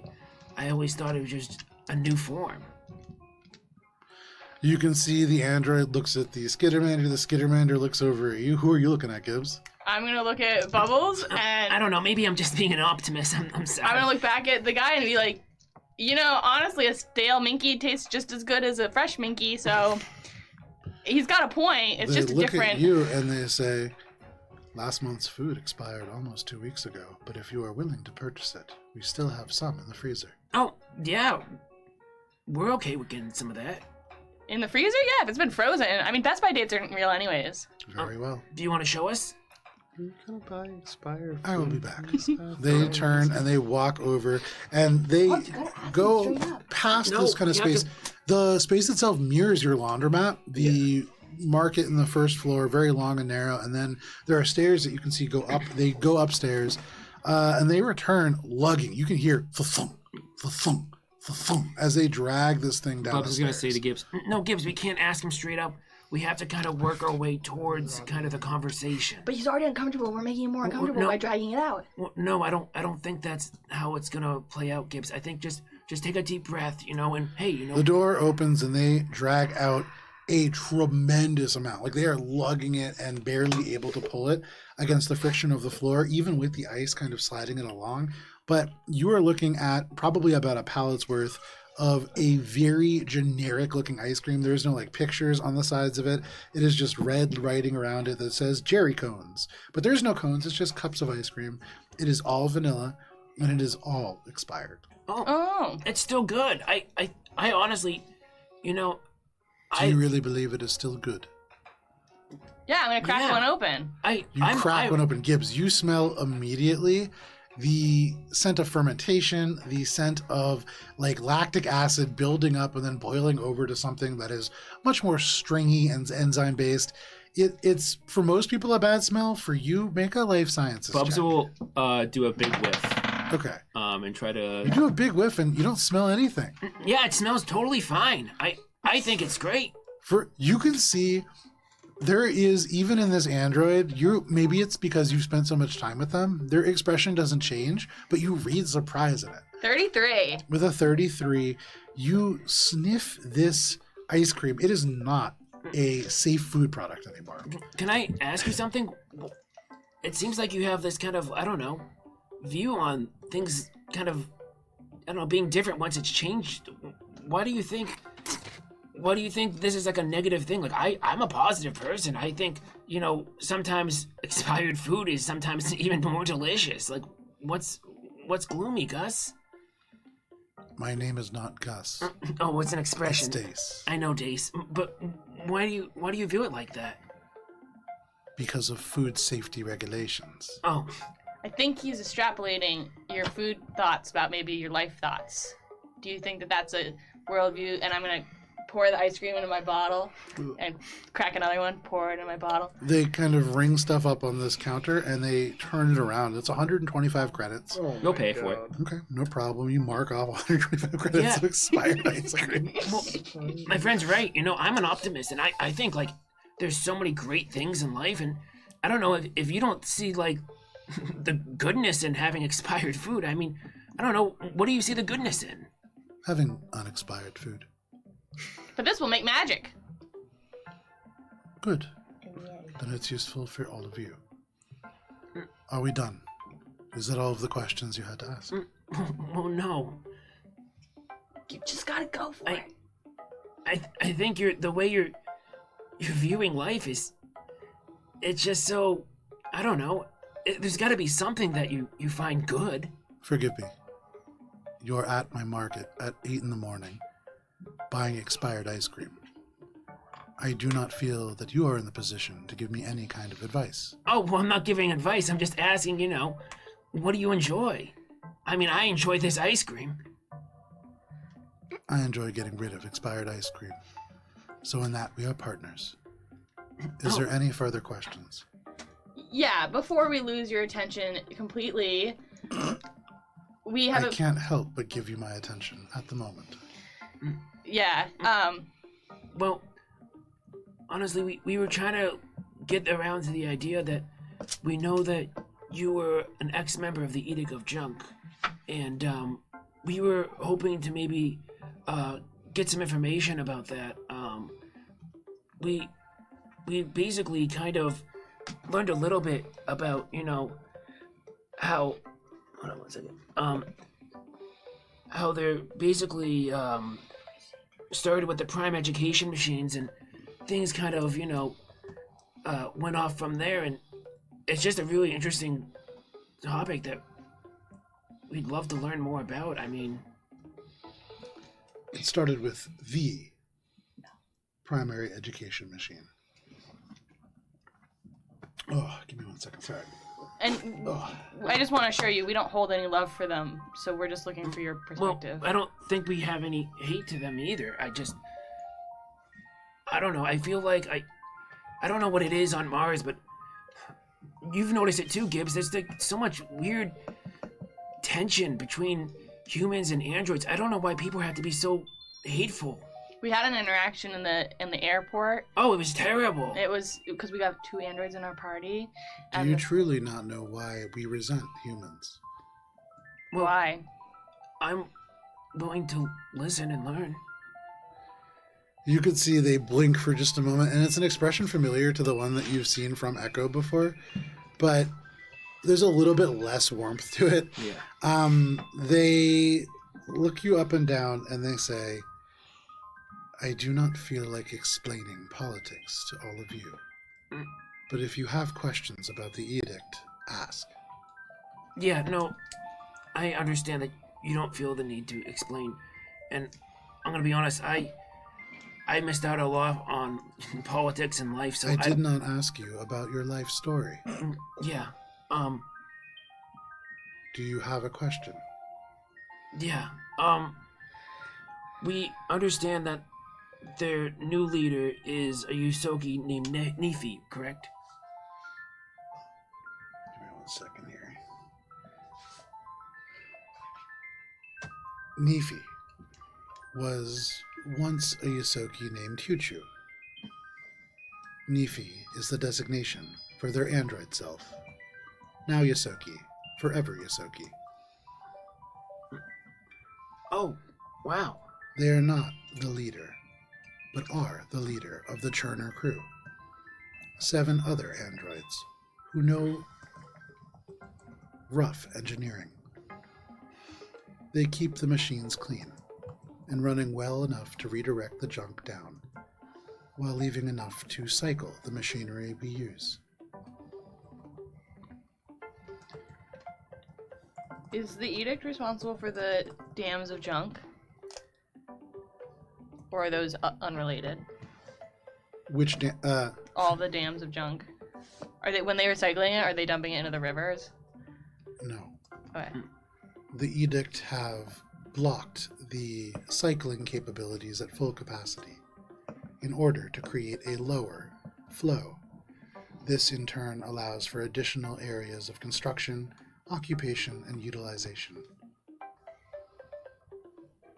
Oh, wow, that's so interesting.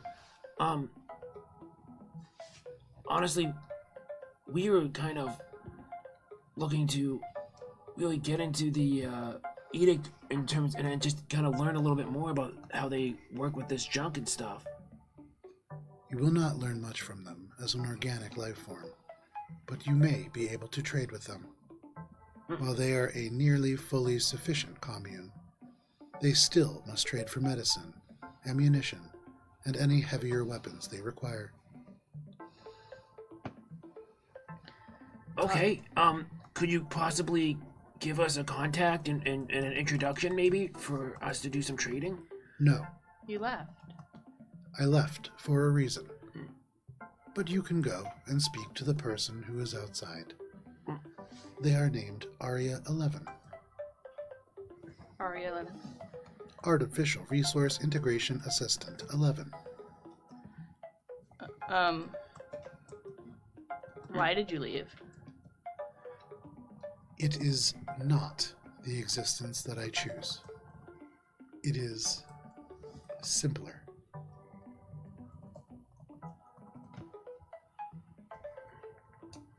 I mean, there's nothing more complicated than trying to sell expired products, so I get why you wanted this choice anyways. They make a diplomacy check. 19 plus Very nice. 14 is 30, 20, 33. 33. There's more to this galaxy than expired food and marketplaces. No, The there. person who owns this market has many fascinating items that they collect.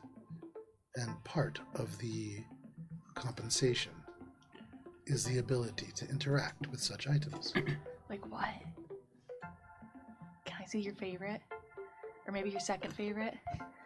They look at you, Gibbs. So far, this whole conversation, you've been kind of needling away at first, you got the sense that they really didn't like you. Yeah. And as you all sort of like crowded in and continued to buy expired goods, that got a little bit better. And Gibbs, you can kind of feel the tide shift as they seem to not like you, but at least sort of be entertained by you. Yeah, tolerable. The rest of the Mosaic team also does, so. Yeah, we'd love to see some of it. They seem to mostly ignore you as you kind of put that in, but to you they say, very well.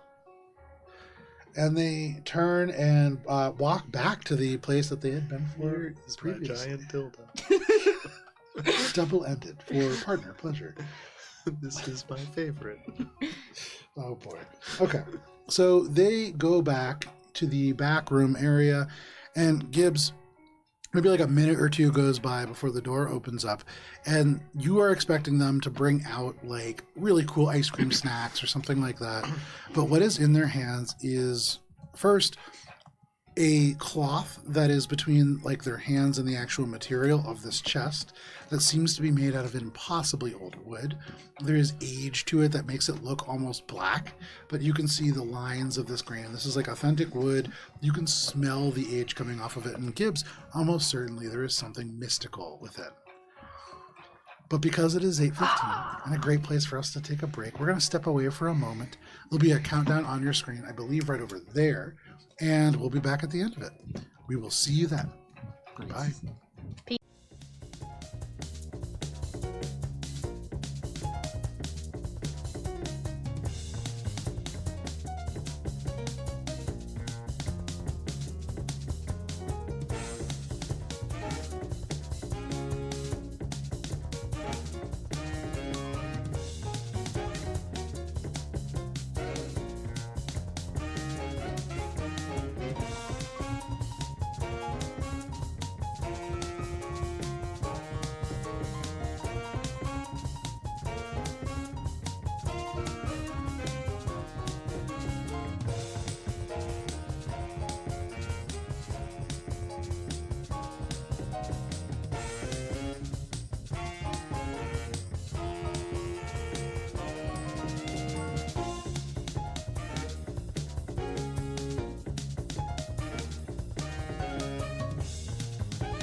And we're back. Very timely. We've been here for a while, and we're back to playing Starfinder. If you stuck with us through the break, thank you for doing so. If not, welcome. We are playing Starfinder, and you are a part of it now.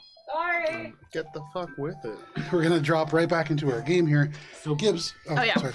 Bubs is gonna try to. I don't know why this guy doesn't like Bubs at all. It's You don't cut to the chase. yeah. This is the second time we've had the same interaction. Yeah, I know. It's weird. It's a little frustrating.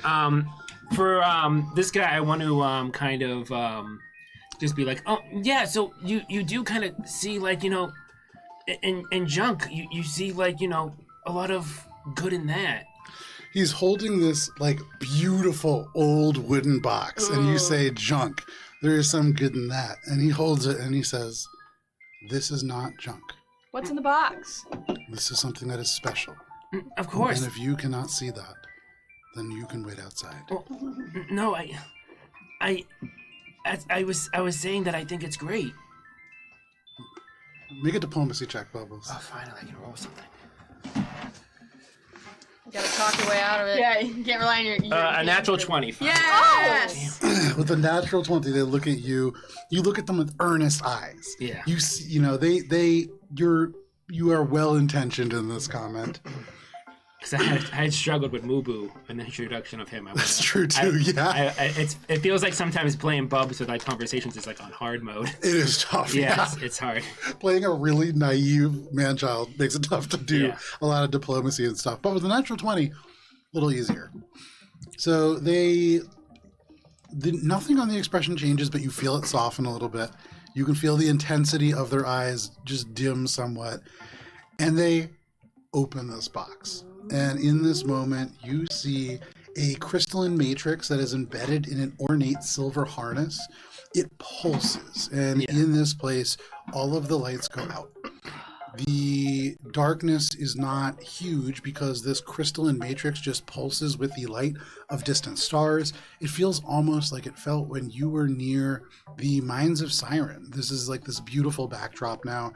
And Gibbs, almost instantly, you can feel a connection similar to the one that you did in the ability crystal, but more profound, more direct, more concrete and permanent. Make a mysticism check, Gibbs. 18 plus 24 is 44?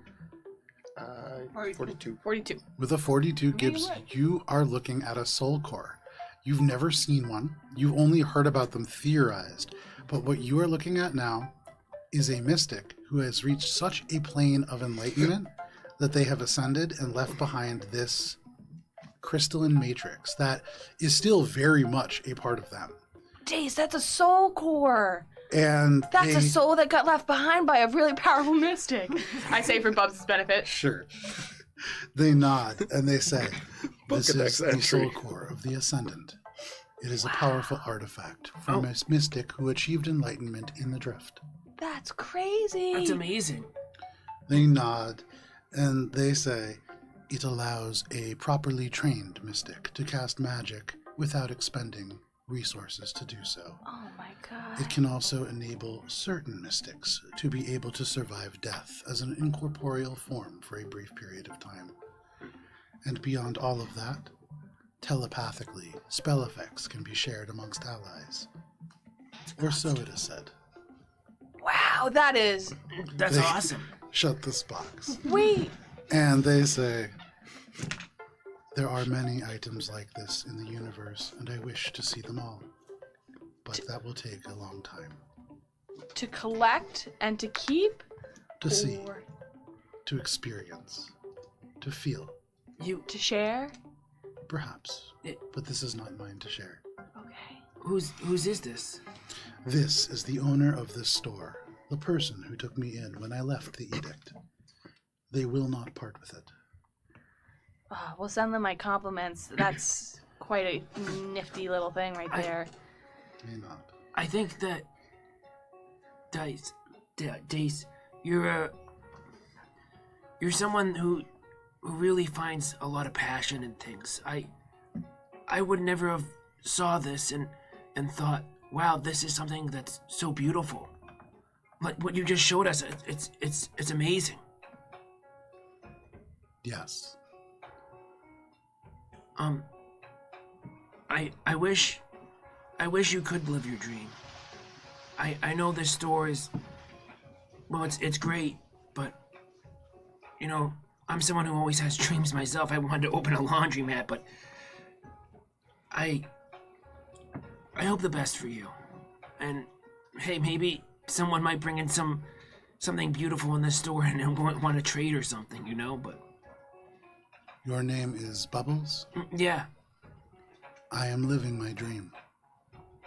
It takes a long time, but I will earn the trust that Cleo has put in me. And once I have restored what I owe, I will begin to find new things of my own. Nothing lasts forever, Bubbles.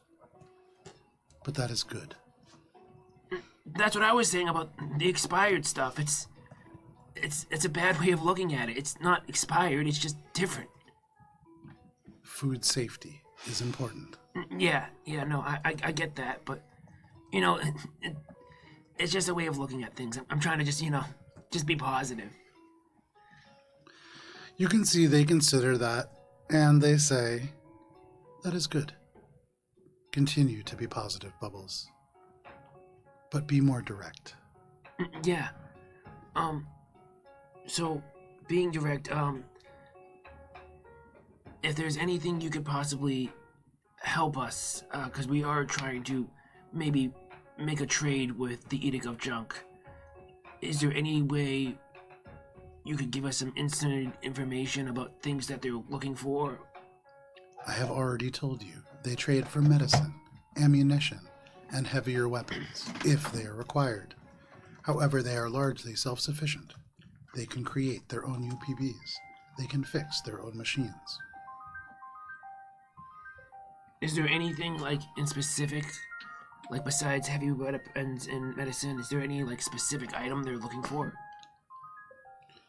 Make a diplomacy check and take a +8 conditional modifier. This is a result of Gibbs and you both having, despite you rolled your way out of role playing, which rarely is, it's usually the other way around. You role play yourself out of rolling.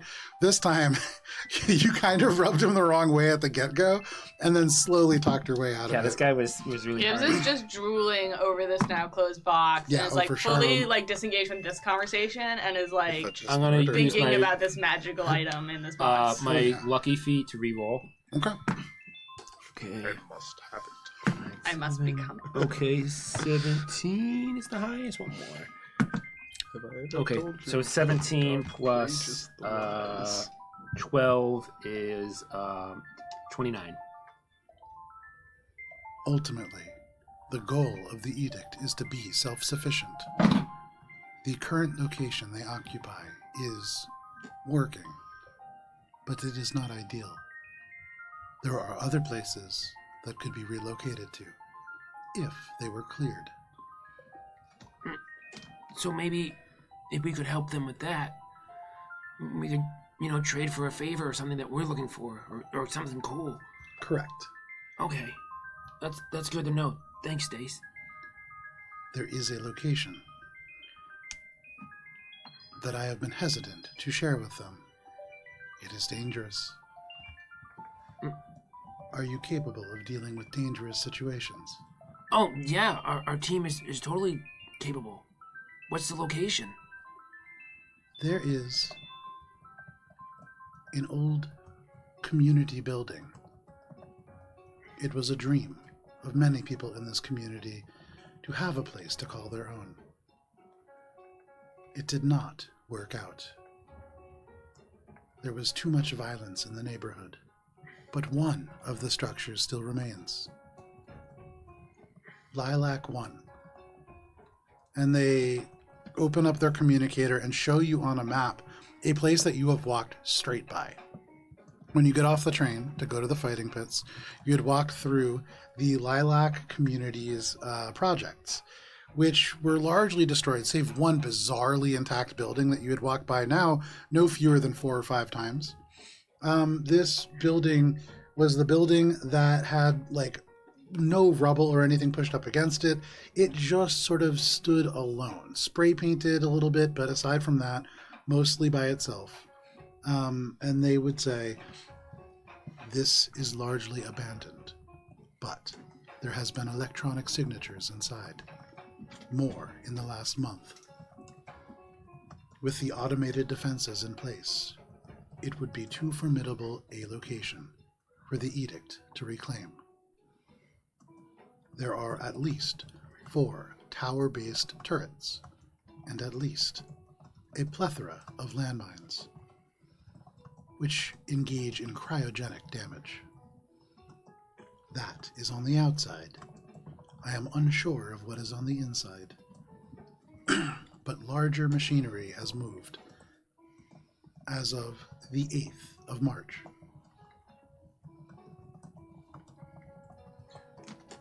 Bubs is gonna pull up the location on his infosphere.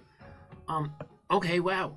Do you have any idea who's or what is being moved in there? I do not. There was a single crate marked Harbinger Robotics.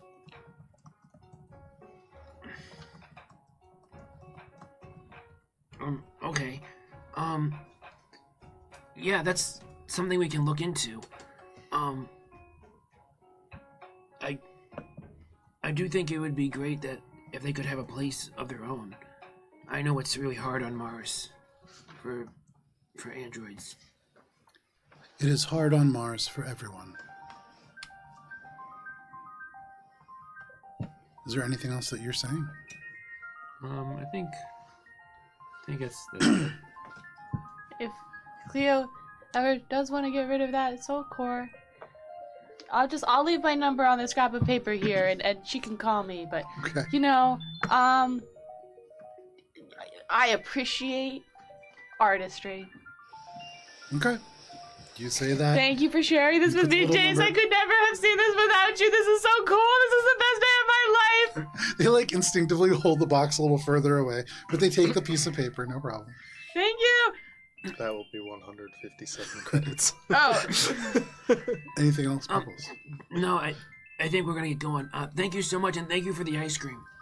They nod and they say, thank you for the inventory space. You make your way out with significantly more spoiled ice cream than you had, and a few fewer credits.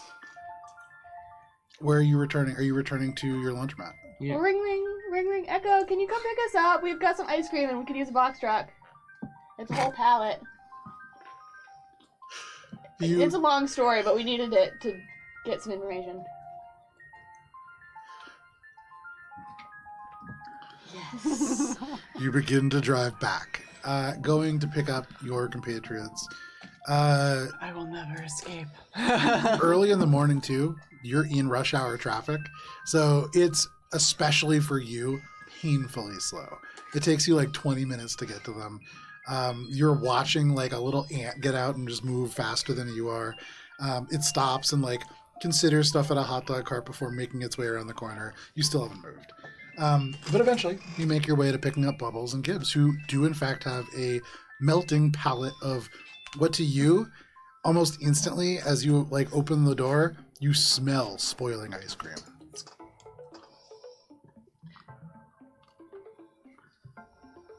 It was necessary. Gibbs loads a pallet of it You onto do the cart. realize I will lose my deposit and have to pay for damages.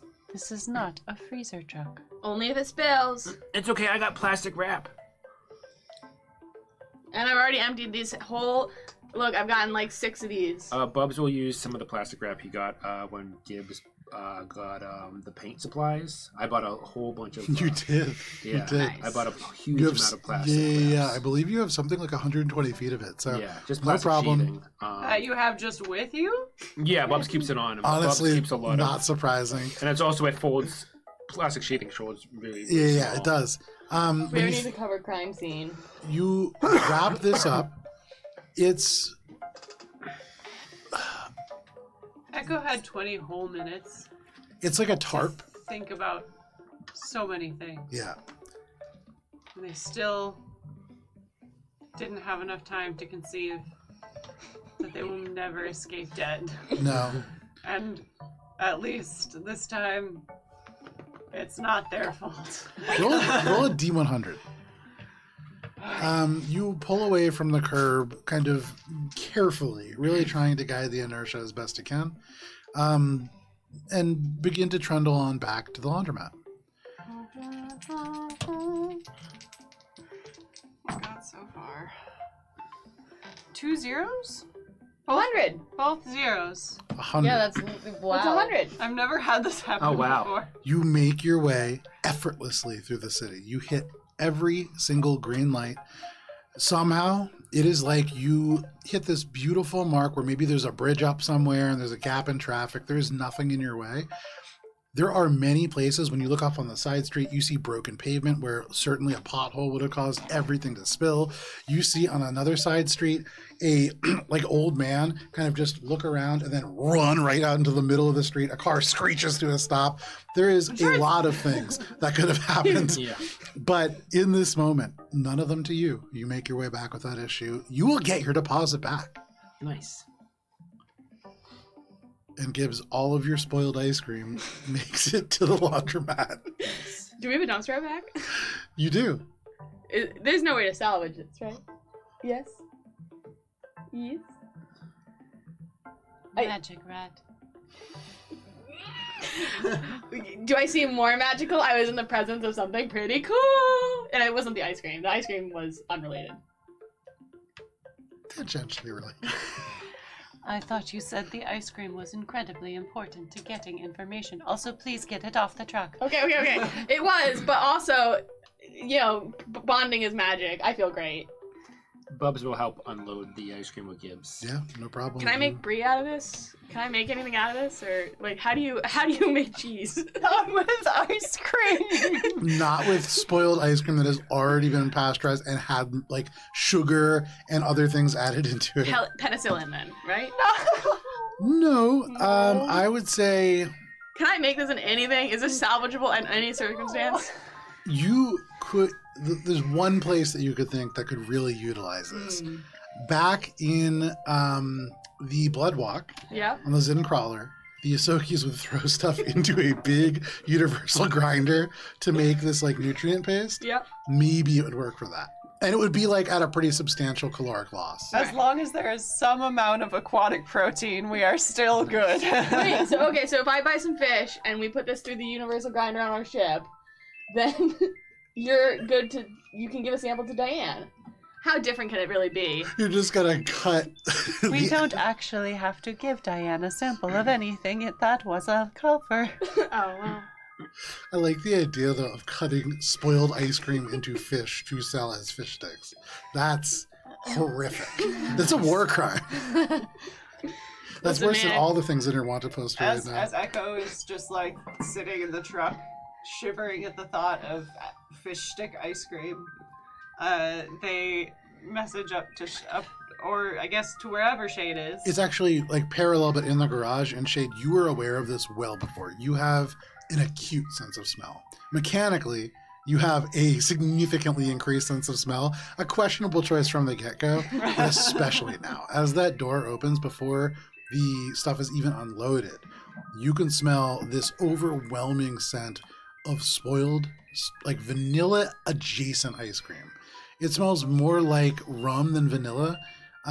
It's like a very artificial kind of scent. The scent. Am I still working on the... You're like just finishing up, and then you get the message from Echo that they've arrived back. Echo would have messaged asking if anything needs to be transported while we have this box truck. Please. And then follows it up with, please tell me it is not more spoiled ice cream. That's what that smell is.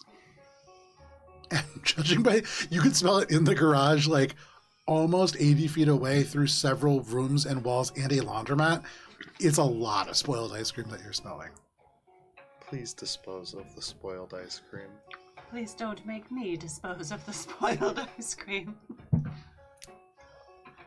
Whichever one received the spoiled ice cream, please have them return it. Whoever smelled it. Echo forwards that to Gibbs. What? I'm trying to think of better ways to use it. Hold on. I'm 8 pages deep in my Google search.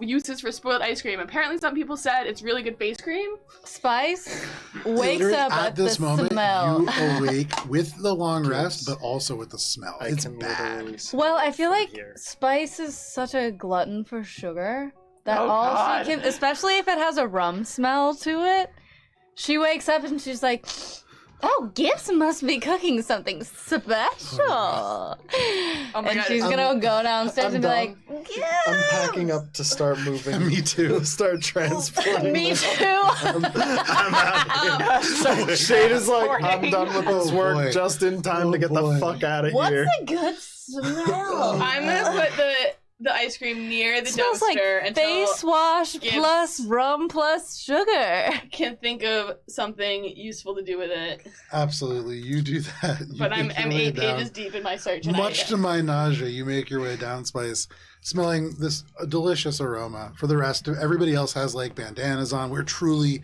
in our space western now. Bubbles has never been happier that he can't smell. You make your way down to the rest of your party, despoiling of soiled ice cream. Spice is doing a whole Rick Rock video of, I don't know what TikTok is, and Oh, post gotcha, here. gotcha. I was like, who is Rick Rock? I was trying to think of like a Rick roll. Rick Ross's yeah, brother? no, I don't know. Schmick Schmick video Space talk. of melted ice cream on her face. She's like, it's great for exfoliation, but also the antimicrobial. She's just talking out her ass right now. As a The future GM is throw more up. about more microbials, so it's Yeah. like pro-microbial. Yeah, she's like, Oh the God. Yeah. Hyper-microbial. hypermicrobial, it's great for my anti-aging. And you're doing this on your social media? Yeah. Fantastic. Spice, you send out this geolocated thing, and weirdly, it doesn't get a lot of interaction. There's some. Shade gets a ping from the director. Shade, almost certainly, you do get a ping from the director, and you can see this flagged kind of video. And there is artificial engagement that the director is like slowly feeding into it. So so like there is still stuff happening to it. It's still getting, likes and stuff. But none of it is real. It's like if you look carefully, Spice doesn't pick up on it. Basically a shell. It's like, in Marvel Rivals, how if you face a bot team, it's all like a bunch of randomly capitalized names. Oh. It's just As like that. not a bot, I also have randomly capitalized. The director just stuck you in a fucking bot lobby, you noob. Honestly, basically. with what social media is built for, this is only a plus for Spice. This is a plus for everyone involved. Shade is not going to upset the balance of that. There's one person in like Wisconsin, like old Wisconsin on Earth, who is just really missing out on this content. But aside from that, yeah, most people benefit. Send it to them. They're not gonna. They come and get us. The director goes, my algorithm calls me, fires it off to them. But no problem. You do that. The rest of you bear witness to what Spice is doing, and it's probably about like 10 a.m. You still have most of the day ahead of you. What are you all doing now? Back did you do together, today? having dropped the missiles off. Well, did I drop the last one off? No, you still have those, and so if you want to use the box truck So for yeah. that, Oh, I wasn't going to use the box truck since you were gone. No, the Echo brought it back specifically to help deliver things. But if it smells like No, fucking we vanilla, didn't. I would have rushed out because 100 on my D100 dice, baby. when you exit, the smell is very much still there. But when you get to the box, it's the weirdest thing. As you're passing it, it is like you walk into a dead zone where there is no smell. Magic rat. And then you step back and it's overwhelming. If androids could gag, it would trigger the reflex. And then you take a step forward and you are just smelling the kind of fiber cloth that hangs on the sides to sort of prevent scrapes from bumping on the sides of the thing. It's weird. It's weirdly Does neutral. Bubbles take his plastic to the laundromat to get washed? No, Bubs would throw it out. It's one-use plastic. Yeah. yeah, I would just I want to go set up the last. Wow, that looks really cool. Explosive. You did a great job on that. What Shade brings out bears no resemblance to what you made. I don't You know can what we're gonna still use it see for, like but- elements of it, but this what Shade brings out looks like something ordered from Ares. It looks actually more high tech than the missiles that you ordered. These are like angular. They are designed to defeat radar, though that's probably not a concern Wow, in you the Sludge welded? River. beyond welding. You are looking at like nanocarbon fusing. Like this is very well put together. You are looking at bespoke loitering munitions here. Wow, this is really cool. It will work for its purpose. Which is? To blow up the glowing canal. Nice. Discreetly. Cool. It will maintain the level above so that traffic will not be interrupted. Oh, great. It will allow us to focus more on Chesterfield. Maybe we throw some spikes on the path though, because if Chesterfield tries to run towards the train station.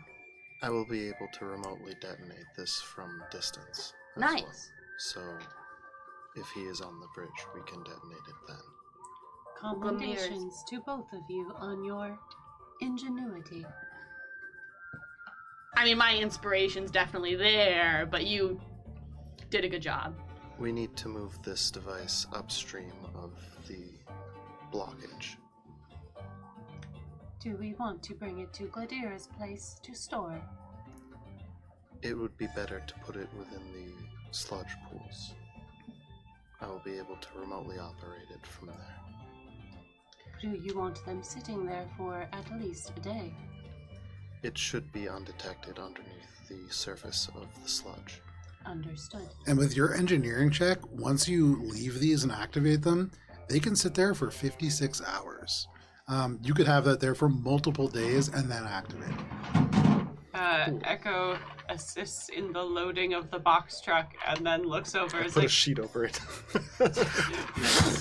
It is my Just a bed sheet. surfboard.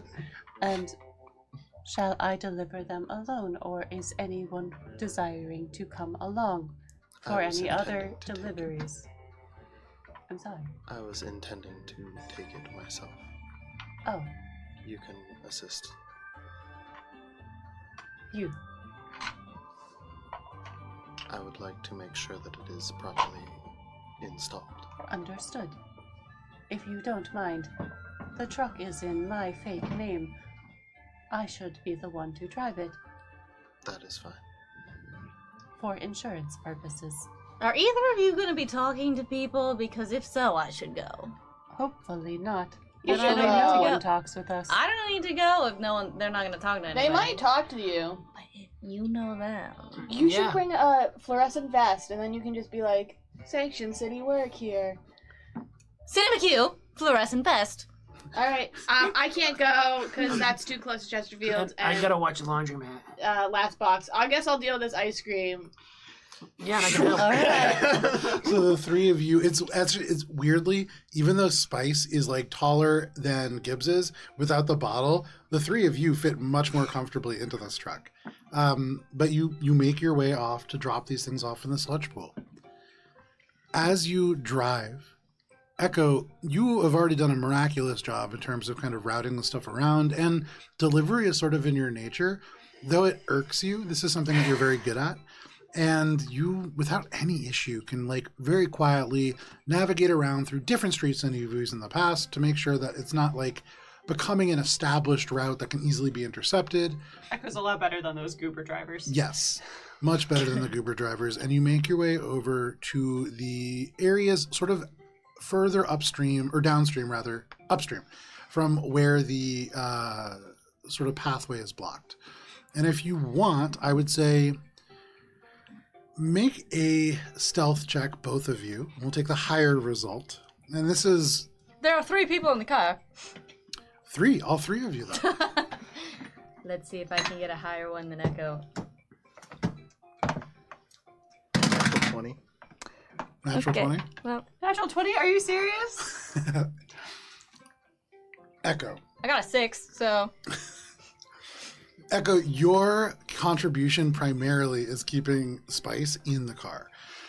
You take the keys, you dangle them, and really just but kind of... I think we should stop at the liquor store just because it's closed down, so we can just go in and take whatever we want. That's not how things work. But I'm just saying it's closed down. No one's there, so That's not how it works. While Spice does this, Shade, you use this distraction to just slip these loitering munitions off, and they're big. Each one's like the size of a kayak. And you just slip it in, and each of them activates and just seems to pull itself below. There's barely even a blip of the sludge displacing. It doesn't do any damage that is noticeable to this structure, and they just sink beneath. And on your exocortex, you can read a dull signature from each. Barely detectable as you look for them. They are silent. And then if you were more than probably like 60 feet away, you wouldn't even be able to detect them. Cool. I get back in the truck. Get back in the truck.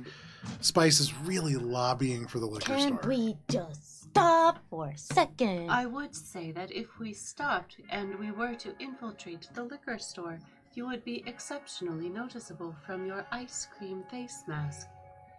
And fluorescent vest. FYI, it's gone. I washed it off. I can still smell it, and I think it's still there. There's a layer floating above your face. Really? I think what you Almost. are referring to as a glow is old ice cream fat. Whatever, it's working. It's doing things. It's dewy. You all get back into this slightly sour-smelling truck now, with Spice being the source of the aroma yet again. And you make your way back. Just neutralizes it. And you make your way back. No problem. While the three of you are gone, Bubbles and Shade, Gibbs, is there do any... we need to unload the truck? I've done it already. What? Ultimate despair. You turn around, you get back in the truck, you all begin to trundle on back to the laundromat without even getting to drop this package off. For you, Bubbles and Gibbs, is there anything that you're doing as you await your companions? I mean, I haven't done a shift at the laundromat yet, but Yeah, you can do a shift. okay. I put on like a little laundry cone. A what? What? What is that? I don't know. What is a laundry code? I assume there's like a I feel like it's like Landra like a wet floor. Yeah. cones. But- Landra cone. cones. Like, you know, wet floor signs. Yes. Gibbs assumes that like Ah, the retail Landra cone, of workers- course. It's not a cone. That's not a code. In the future, it's a cone. Okay, sure. We've evolved. You know what? It's your laundromat. Yeah. It can be a cone if you really want it to be. Oh yeah, it looks good, Gibbs. Yeah, so I you got my see little ears sticking out, and I got this laundry cone. the custom laundry cone that Gibbs ordered did in fact come in. The Stellar Suns slippery when wet laundry cone you just put on your head. So you are wearing floor signage as a hat, and you go out and you are ready for business. Make just a general diplomacy check. What's the modifier for the cone? It's +8, right? For the cone, I would say probably +0. I rolled a 19, and 18, and 17 in order, so this is a 17. Wait, you used your reroll for this? No, I rolled like the last 3 rolls were like a 19, and 18, and a 17. I'm just like going down one, but like I'm killing it. Because this is 14 plus 17 is 30. With a 30. 31. 31. With a 31, you take this cone, you put it on, you really prop it up, you really kind of prestidigitate your fur to really line up with it, and you look a little bit less like a trash Yosoki and a little bit more like a dirty laundry Yosoki. Nice. And really fitting the bill, the first customer that walks in is an android. You can see they, as they step through the door, spark a little bit from their fingertips to the metal frame, but they push the door open, they kind of nod to you holding this big bag of laundry, and they kind of cross the space over to begin doing their wash. Is there anything that you're doing? Welcome to SNS. We also offer the service of doing the laundry for you if you feel busy or not like doing laundry. Their head swivels like almost 90 degrees around as they continue to walk, but as they track you, all they say is, "I'm fine, thanks. I've got this on my own."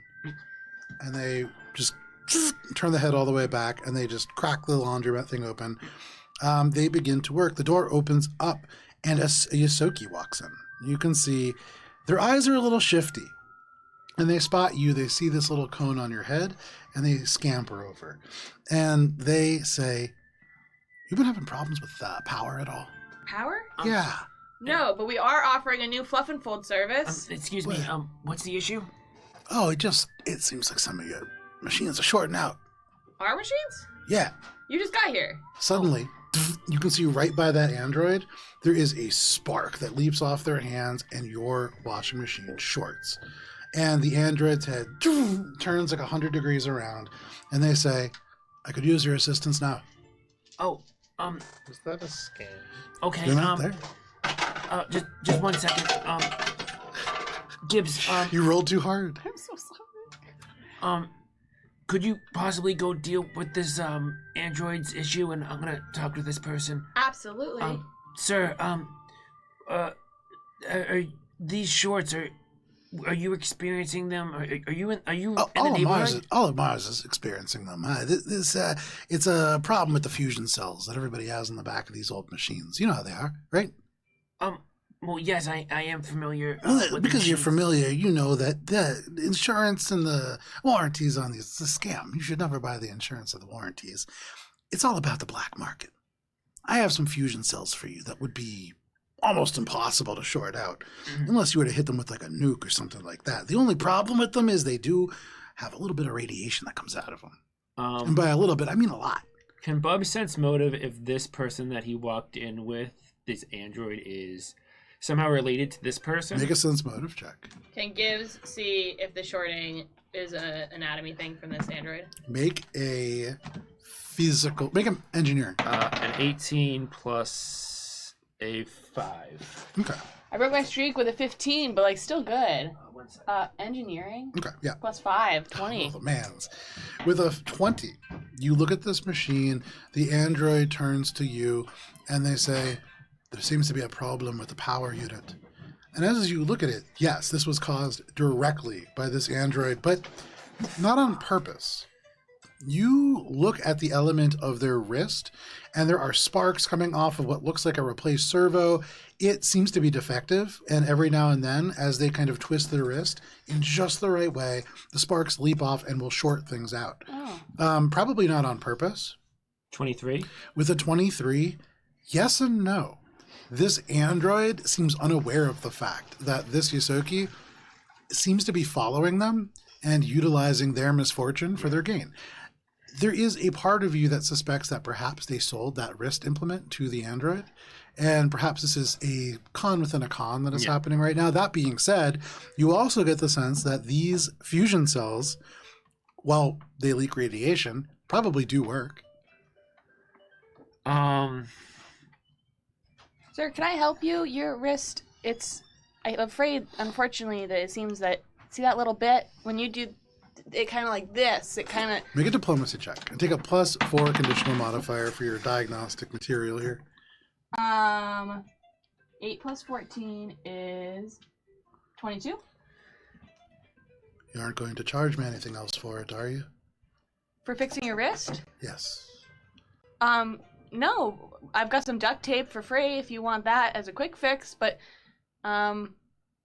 I'm more good at some of the fleshy parts, and that seems to be an entirely mechanically issue. They look at you, and then they hold the wrist up, and there is like this sparks. But make a physical science, make an engineering check if you are trying to repair this wrist unit. Engineering? Yeah. 5 plus 7 is 14. So, Gibbs, you... Duct tape. And that's it, 14? 14, that's all we got. Okay, there you go. With a 14, this is not a complicated device, but it's not flesh. This is just metal elements of silicone that hold it together. And as you begin to fidget with it, you hear a little ding, and something just flicks out of the corner of your vision. You're not sure what, but something just ricocheted out of this device, a very small part, and it is no longer there. And you put everything back together. Everything seems to fit, but their wrist doesn't work. And all of a sudden, next to you, the Yosoki goes, 1 second. They run over and they go, "Hey, I remember you. You had the malfunctioning wrist unit, right?" And they turn and they look and they go, I'm sorry, are you a certified repairman? Me? Yeah, I'm a person helping somebody with a favor. Bubs is gonna come back. but do you work for Magnarist? Do I work for Magnarist? No. That voids the warranty. Oh, lucky for you, I happen to have a replacement. It does leak radiation like that one, but it doesn't spark. So, Wait, are you interested? did you give him the one originally? Yeah. It was faulty when he got here. You can see the android turns, they nod, and they say, it was sparking from the day after I bought it. And the Yosoki says, that's the day after. Did you use it at all? Because, things happen. That voids the warranty if you use it, so... Whoa, it can't void the warranty if he uses it. It's a wrist. You use it for everything. That's not how warranties work. That's not how purchasing an item should work. You're not a certified repairman, so you can stay out of it kindly. And you know what? You don't need a new wrist. She can help you out. And they kind of grab their stuff, they turn to you, and they say, best of luck with your machines. Oh, thank you. And they drag their case on out. The android looks at you and they say, well, thank you. I almost was able to get a replacement. Now I'll need to go to the store. They grab their laundry. The wrist doesn't work, so they drop it and they have to gather it all back up, and then they haul it out of the store. You've lost customers. Gibbs, your first shift at the laundromat isn't going great. Oh, I pull the cone a little lower. Oh, don't be mad at me, Bubs. It's okay, Gibbs. Maybe you could help me with these machines. I don't know if I can fix them myself. But you did kind of, did some amazing stuff with that guy's wrist. I never really seen you do a lot of machinery stuff, so that was pretty good at least. That's what I thought, but he seemed unhappy. But at least it wasn't off of his body. You stopped the shocking. Yeah, but I get that it's supposed to bend left and right, so. Yeah. Bubs will look at the machines that were broken. Okay. Can I do an engineering check? Yeah, to see you what's can. Wrong? Absolutely. I'll hold a flashlight. You can do an engineering check to potentially just repair it. Okay. Yeah. Yeah. I plug in my Gibbs keyboard Okay. Take a +1 conditional modifier. to the laundromat's USB. That's You just put it straight into the dryer bed. a 15 plus 0. Okay. +1. With a 15 plus 1, you are unable to fix this problem. You are confident that the problem is the power source. It's fried. But there's no real easy way to fix this. Shade would really probably be the one to do this. Okay. You hang an out of order sign on this machine. Where's shape of the jumper cables? No, Gibbs, I think we'll just wait until Shade gets back to fix them. Right, because then he'll have the car, and I'll put the other end on the car and turn the engine over, and then it'll work. I get you. Yeah, exactly. I think Joe. I think maybe just the laundromat runs itself. I think just all you have to do is just clean up and make sure the machines are stocked with the detergent ready available for people to use, and just make sure there's no tripping hazards or puddles of water, and make sure the machines are good. So it's not that complicated. You know what's fun? You've had 2 of your dreams today: ice cream and laundry. Well, I think the ice cream was more of your dream. Well, didn't you want an ice cream van with? Oh, I guess that's probably dead now. Well, yeah, no, that was. I don't know. That was just. I just wanted to. I don't know, Gibbs. This whole laundry thing. I've started to realize that it's not the dream of doing the laundry machine. It's. I wanted to do it with someone, have a project, a passion project to do with someone. I don't know if it's an ice cream shop or a tea place or whatever, How about bounty hunting with 4 of your bestest friends? Yeah, that's obviously my favorite hobby, but I feel like sometimes, it's you gotta have other hobbies or, your life gets kind of redundant. Yeah, that's why I like cooking. Making something out of something else, I guess. Yeah, and that's why I like drawing and doing crafts. Honestly, I think back to, my first date with Spice. I said I had no hobbies. I said I only had cleaning, but, look at me now. I draw, I run a laundromat, You made sculptures? Sculptures, I'm making friends. It's interesting, I've learned a lot. You're pretty cool. I like who you are, and I like who you're becoming. Yeah. Well, I think this person I'm texting, I'm gonna show him the text I'm getting from Ooh, Efi. that's a lot of eclipses. Yeah, I think she's really. Ellipses? It's a brand new emote that what drops. the fuck? So they're like sometime in dot. 2200. What are those called? Ellipses. Ellipses. I like the idea of eclipses being like that era's version of like the Giphies or whatever they have. Yeah. You know, maybe this person will be the person I have, you know, my future passion projects with. You know, I really want to just, you know, I don't know, do something with someone and learn about them as I'm doing the projects, you know, and it's not really about the work. It's about the, you know, the fun you have while doing it. And it's just, I don't know, I'm gonna go on a date with this person. No worries, pay. I love that for you. And I think that you definitely should, and I hope that... I thought you were my friend. I hope that you find that they react better. I think sometimes when you're exploring new facets, and if someone's not ready to grow with you, that can be scary and tough. So, I'm proud of you. Oh, thanks. I'm proud of myself. I'm excited to you know, get back out there and start dating again. And I mean, Shade just had a date recently, and like, well, I don't know if it was a date. It seemed like he was just like meeting with someone, but he looked really like dressed up and like he looked really good. Yeah. Well, I mean, we tried, but it seemed really not great.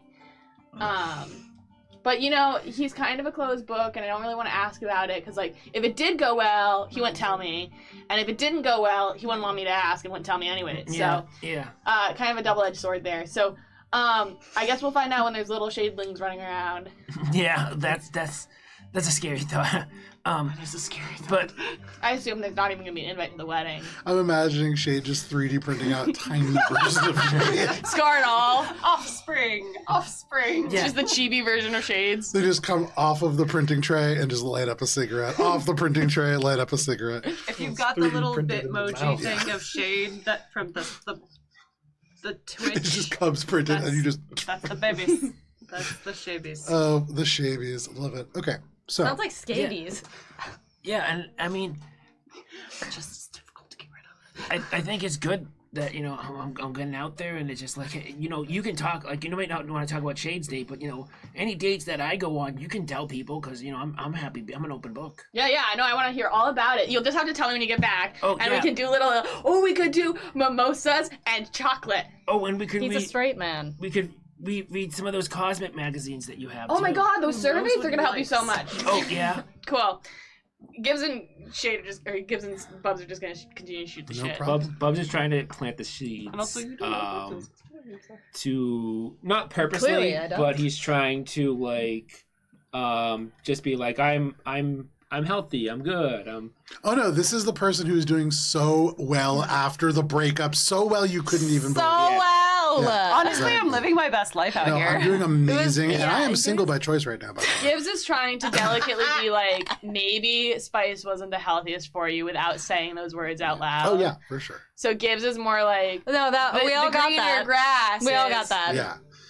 Is greener for a reason. Bubs is Sounds like it's browner. unconsciously Sounds like it's dead. trying to let people know that he's healthier. Yeah. And hopefully that news gets spread to Spice from Gibbs. Oh no, we're all seeing what's going on here. No problem. We're putting that up. Obviously. No, we're putting this- Let her know that I'm thriving. No one We thought don't need there Monster was Heart any 2 for the other teenage drama. explanation. Okay, we're Maybe- playing it in Starfinder. Maybe Spice gets jealous. Who So knows? the rest of you do return from your errands a little bit after this, and close to 2 in the afternoon here on Friday before stuff really goes down.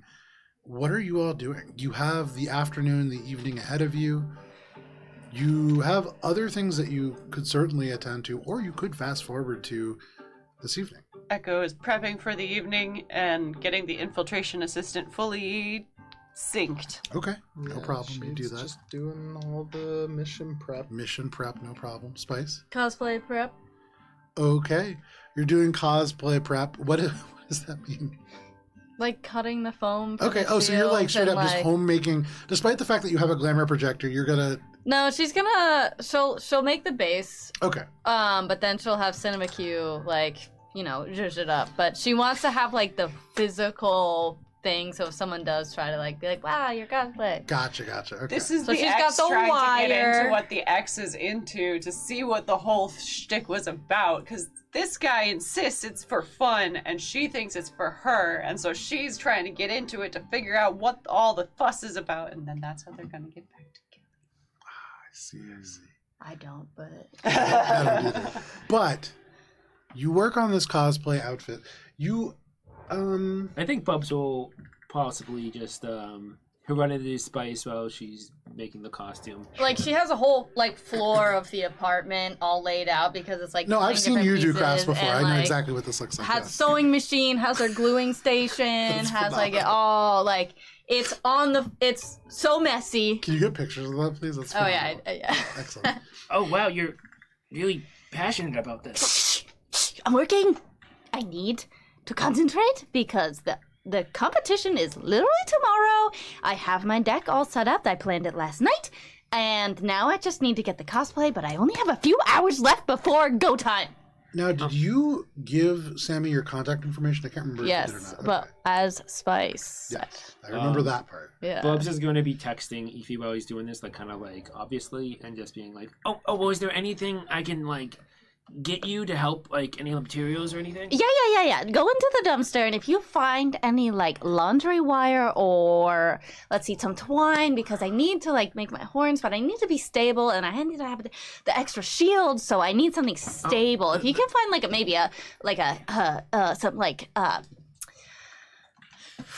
a sheet of metal somehow, like a hood of a car, I don't know. Be creative. Yeah, the dumpster with all the trash and the leftover. Yeah. Go get kids. I can do that. Yeah. The ice cream. I will. Cardboard from the ice cream, a just little look bit around soggy. for it. It's not a big. I was gonna go and throw some trash out anyways. So if I do it. Oh, that's so funny. He's looking at his phone. Yeah. And he's just doing a sly smile, and he's gonna text her back. Yeah. I'm gonna go throw some trash out. Spice can hear the smile and and goes. She stops. I'll check for something when I go out there. and the Bubs will leave. Okay. She looks up and just watches him leave. Yeah, certainly distracted. Bubbles, golden retriever energy in a lot of ways, and for him not to be immediately focused on something is suspicious. So certainly you can She feel what hears you that, want to like, do about that. When somebody smiles, they're like cheek. Yeah, She's like, I know that. that makes you sound." unhappy. But Bubbles, you head outside, instantly hit by the aroma of this rotting ice I cream. can't smell. That's true. You can feel it, like across your skin, like being near garbage on a hot day. You can kind of feel it.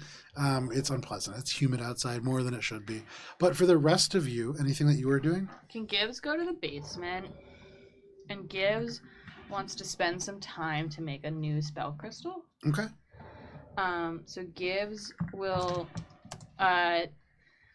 send in a group text to Peep and Shade being like, need UPBs and buy UPBs because like spell crystals cost money, so she's got to like print it out or something. How much are you spending? So I need a 5-level spell. So that is 10,600 credits, I believe. Because I pay for the price of the gem, I believe, to make one. Believe so. So, no problem. That amount gets marked off with no flag from Peep, no authorization needed. 10,000. Okay. 10,600. So, Gibbs is gonna cast. Maybe, I should have looked up all my spells ahead of time. Why don't we'll do Temporal Flash, I believe. Is Okay. What I want to do. Absolutely. So this looks like Gibbs kind of sitting in the basement as she. Oh wait, no, I don't want to do Temporal Flash. I guess I'll do Wither at 5th level. Okay. So Absolutely. Gibbs is like going down to the basement to make sure that like no one else gets hurt. Like there's nothing else that because she has to kind of like continually cast this spell. So like any moss in the cracks of the sidewalks like near her will die a sad and horrific death as she like continually casts a spell over the course of like an hour. There's a single little bit of slime mold growing up in the corner of like the root cellar where maybe some elements of like moisture had been trapped and it just dies, crumbles away. But you cast Wither into the spell crystal Yeah. and you form this ugly looking crystal in your hands. It feels like breaking this will unleash the spell. Cool. And I'll do it at the... Sorry, I have to do it at the 4th level, so it'll... Holy shit. A 4th level spell gem is only 3,700. Yeah, I mean it's a single use spell. Crazy. Anyway, so I refund the Mosaic Team funds the difference, but There you go. so I'll have a spell gem for Wither. Okay, and create your spell gem. Anybody else? I'm good. Okay, we can roll forward towards the night. Now, Saturday begins at midnight. When are you beginning to move towards Chesterfield? 2 a.m. Yeah. Yeah, that sounds Okay. good. Gives us 3 hours. About 2 a.m., you have had Shade preparing the sort of elements of the car, refueling it. The smoke grenades have been restocked. You have everything that you need at your disposal. Anything? Yeah. If I may, Chesterfield does not know me. I could potentially provide an entrance and a scenario for ambush by saying I am there for extra organic parts. Aye aye. Sounds Have good the to me. referral from Dip and Diane's. Is it weird to go at 2 a.m., or no? I don't know when This people feels normally like buy. the sort of place that one goes at 2 a.m. Almost certainly, yeah. Okay, sounds good. Okay. You make your way, Echo. Everybody else kind of in the van. You're taking your car, correct? Not the box truck. Yeah. So a lot more space in this vehicle. You make your way in style and comfort and also in relative safety within the armored confines of this SUV on down towards Chesterfield. Give me 1 second. You take the... Are you taking the long way and coming the side that Chesterfield is on, or are you going to cross the concrete bridge to get there? Long way. Okay. I feel like long way. You take the long way around. Not taking the train does take a little bit longer to make that sort of circumnaviguitous route, but you make your way there. You can see the substantial junk and concrete bridge kind of off to the right. You can see this looming sort of gas station, dilapidated though it may be, out on one side. There's junk all lining out in the front. Make a perception check as you arrive. Everybody can make a perception check.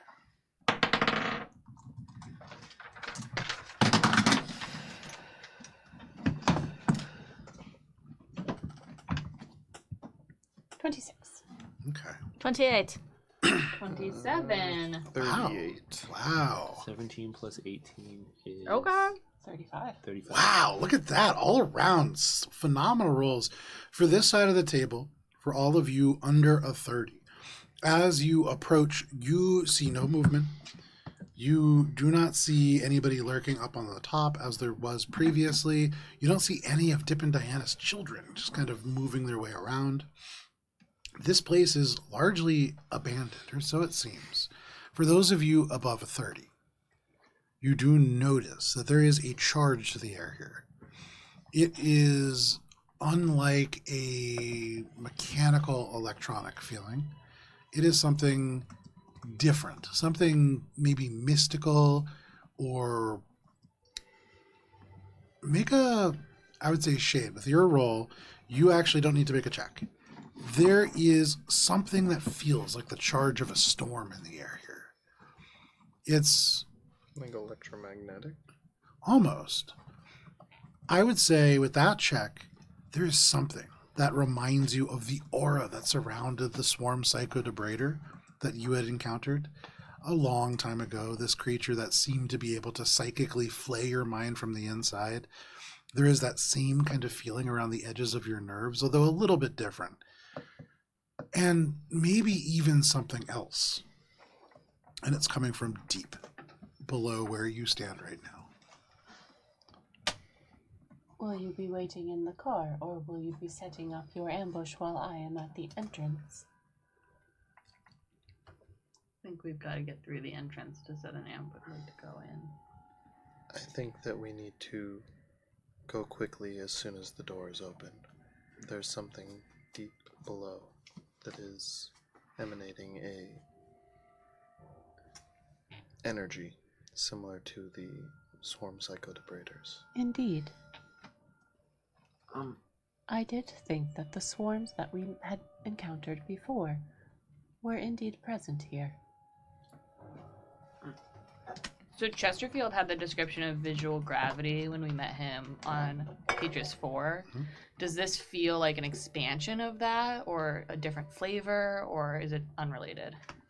You're not really feeling it. Okay. You see the absence of Chesterfield and of other organic beings. You don't feel that kind of charge in the air. And even having your allies speak it to you with your check, you don't quite feel it.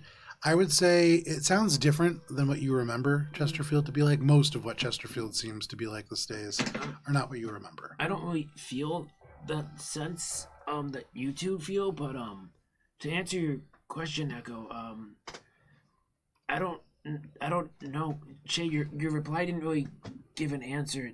Are we gonna wait in the car, or we should go as soon as the door is opened? That's what I said. But where will you wait until the door is opened? Yeah, that's if what I I'm am confused going about. first. We'll There's a set up trapdoor points. inside. Once that door is open, It is likely that they have security nearby. almost As certainly. soon as we enter the compound itself, they will be suspicious. Then you will want to wait on the fringes. I have reason to be there. okay? So waiting in the fringes, that sounds good. How far is Fringes? Because it's the 2 building from the map you showed.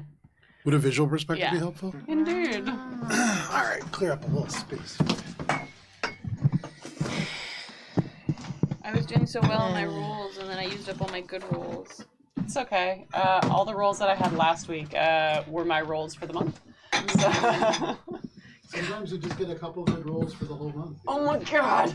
You met your quota. I'm sorry. This is. Oh, gee, but In this economy, you can't be using good Oh, rolls I got left and right. wet. yeah, that was my fault. I spilled the vodka everywhere. Oh no. It's okay. It's almost gone. There we are. Nice.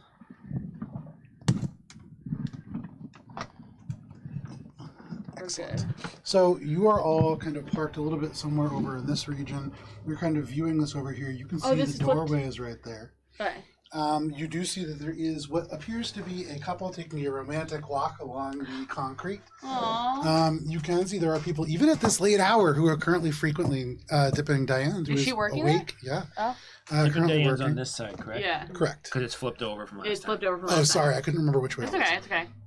We can orientate ourselves. So for you, Echo, you would need to make a stealth check, but also, how are you getting through the fence?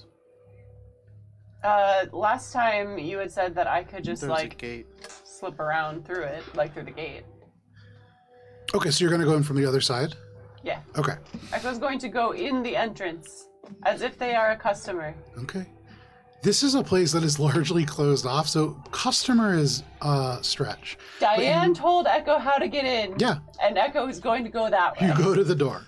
Yes. There is no knob, but as you push it, it open, and you can see the inside of this space, dirty, dusty. But Diane had mentioned a trapdoor underneath elements of refuse, and you see a pile of flat sheet metal all kind of layered over each other. Ah. You cross over that space, and with your perception check of a 26, you see nothing concerning. You make your way over, and are you just tapping on the door? Yep. And keeping in mind that Echo is doing the thing that Echo does where they live stream everything to Okay. Nice. their peeps so that everyone has a visual. You lift the elements of sheet metal aside, and you find this trapdoor. Okay. And you tap once on it very lightly, and the door, though it is quite heavy, you hear the hinges protest as slowly an engine lifts it up. And you are looking down from the access door to an elevator. You see the lights kind of boot up, and power would indicate that there is a single stop roughly 6 floors below. Hello?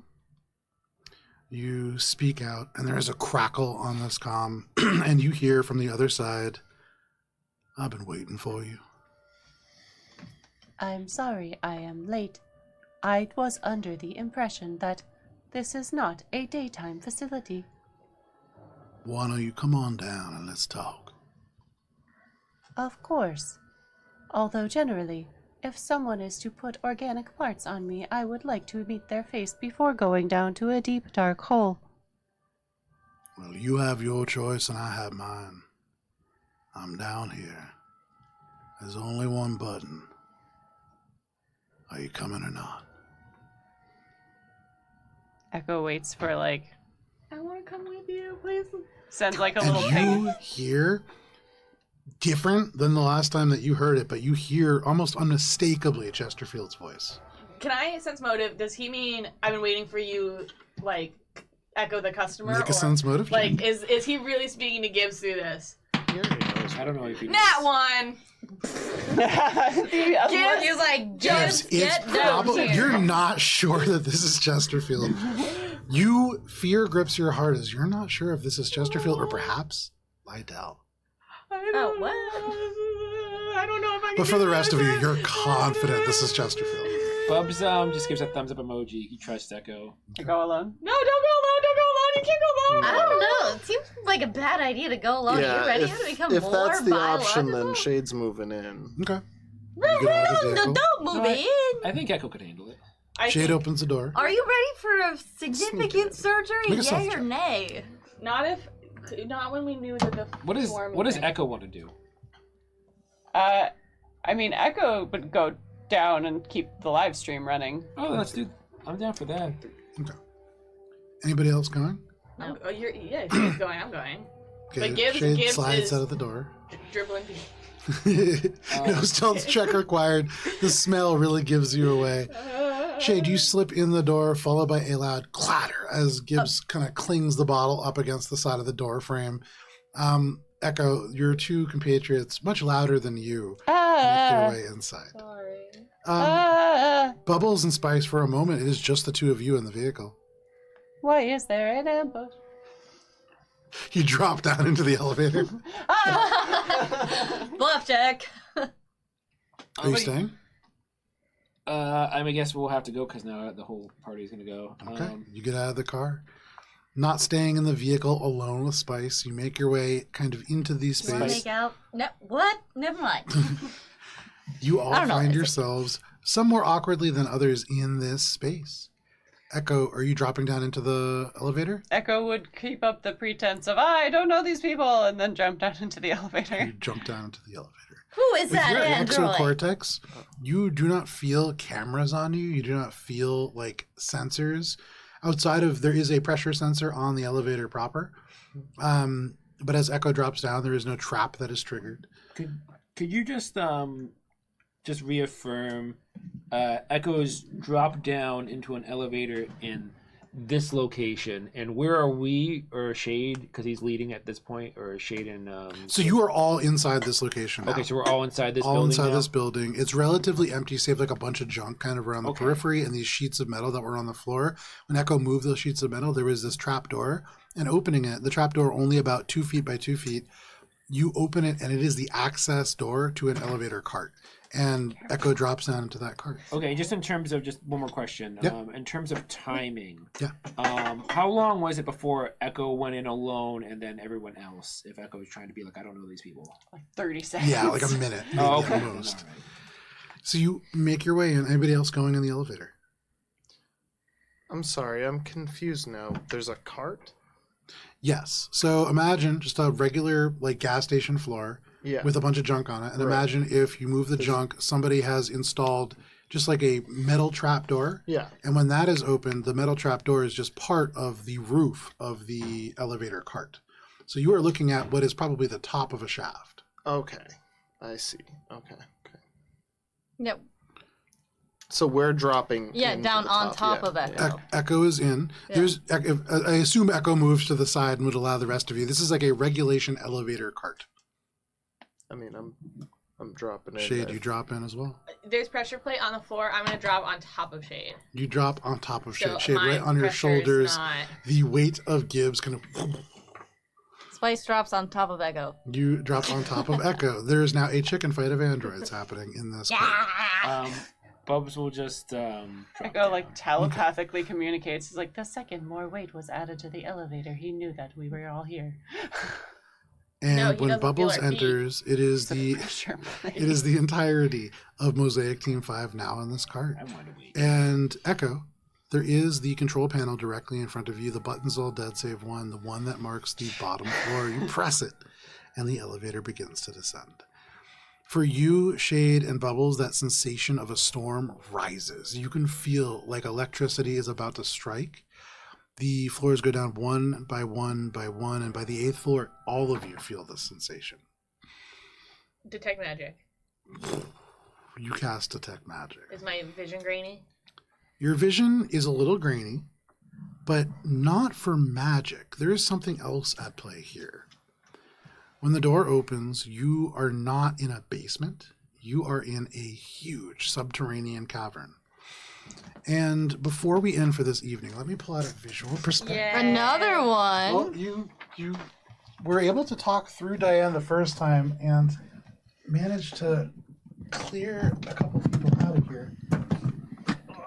There we go. But I didn't discount the fact that you might attract some more attention. I did not expect you to roll 25 and up on Yeah, your everyone. initial checks there. Oh, our minis are on Our that. minis are on that map, I'll pull just in case. them. Yeah. We're also probably not going to enter combat. No. Maybe we can talk to Chesterfield. Yeah, maybe we diplomacy our way out of this one, and then that's it. Gibbs gonna convert him to Church of I Gibbs. mean, he Church definitely had a of falling Junk Balls out will always be with, junk. Sir, you were born and raised there. Remember your roots? Rentropy. And is definitely. Oh yes, the elevator. nice. I love this. I love that rock. Okay. Oh, here, I'm just going to turn this way. Okay. And we're going to put this guy down right here. Excellent. Awful lot of minis Goes that right I'm there. familiar with because I painted them. Goes right here. Oh, and we'll balance that off a little bit more later. This is just. Oh, is that Dipping Diane? She's here too. She franchised. Yeah. You can see as the doors open, there is this massive kind of subterranean space that rises up and up and up, 8 stories up past where you have just descended in this huge dugout shaft. You can see what looks like a modular sort of laboratory that has been set up in this force field in front of it. There's machinery all around, but dominating the space in front of you are a trio of force field contained biocontainment units, 2 of which are full, one of which the field is currently down from. And you can see across this space, maybe 120 feet away from you, maybe 100 feet away from you, standing in front of these computers, their hands on a switch, is Chesterfield. You can see Chesterfield has more humanoid qualities than you remember. They have a human nose, they have a human upper lip, but still the lower teeth of Iyasoki, still the lower jaws, the fur of Iyasoki, still the tail, though the tail itself very much like human flesh across it. They are a Biomancer of Oras, but they are what happens to a Yasoki when this process occurs. You can see, instead of bestial sort of forms, more humanoid traits pushing forth. But as they turn and look across, you can see their eyes first find Echo somewhat expectantly, but then go back, and after passing over everybody, they lock on you, Gibbs. And because it is 9:45, this is where we're going to end for the evening. But you now stand no more than 100 feet away from the person who once threatened to take away your home. And Gibbs, you can't help but feel a little bad. But this is where we're going to end for the evening. Thank you for joining us for this week. Oh, and this is the encounter map in case you just couldn't see it before. We'll put pictures of it up on Instagram. We'll be back next week on Thursday. If you can't wait that long, join us tomorrow night at 7 p.m. Eastern Standard Time for our original D&D campaign, Courts of Everest, as this party has a nice relaxing adventure in a library. Yeah. Just quiet. a nice cozy reading time. There's fireplaces. There's cozy armchairs. Yeah, whatever you do, please stay safe. It is wild out there, and we'll see you later. See you, Space Silky.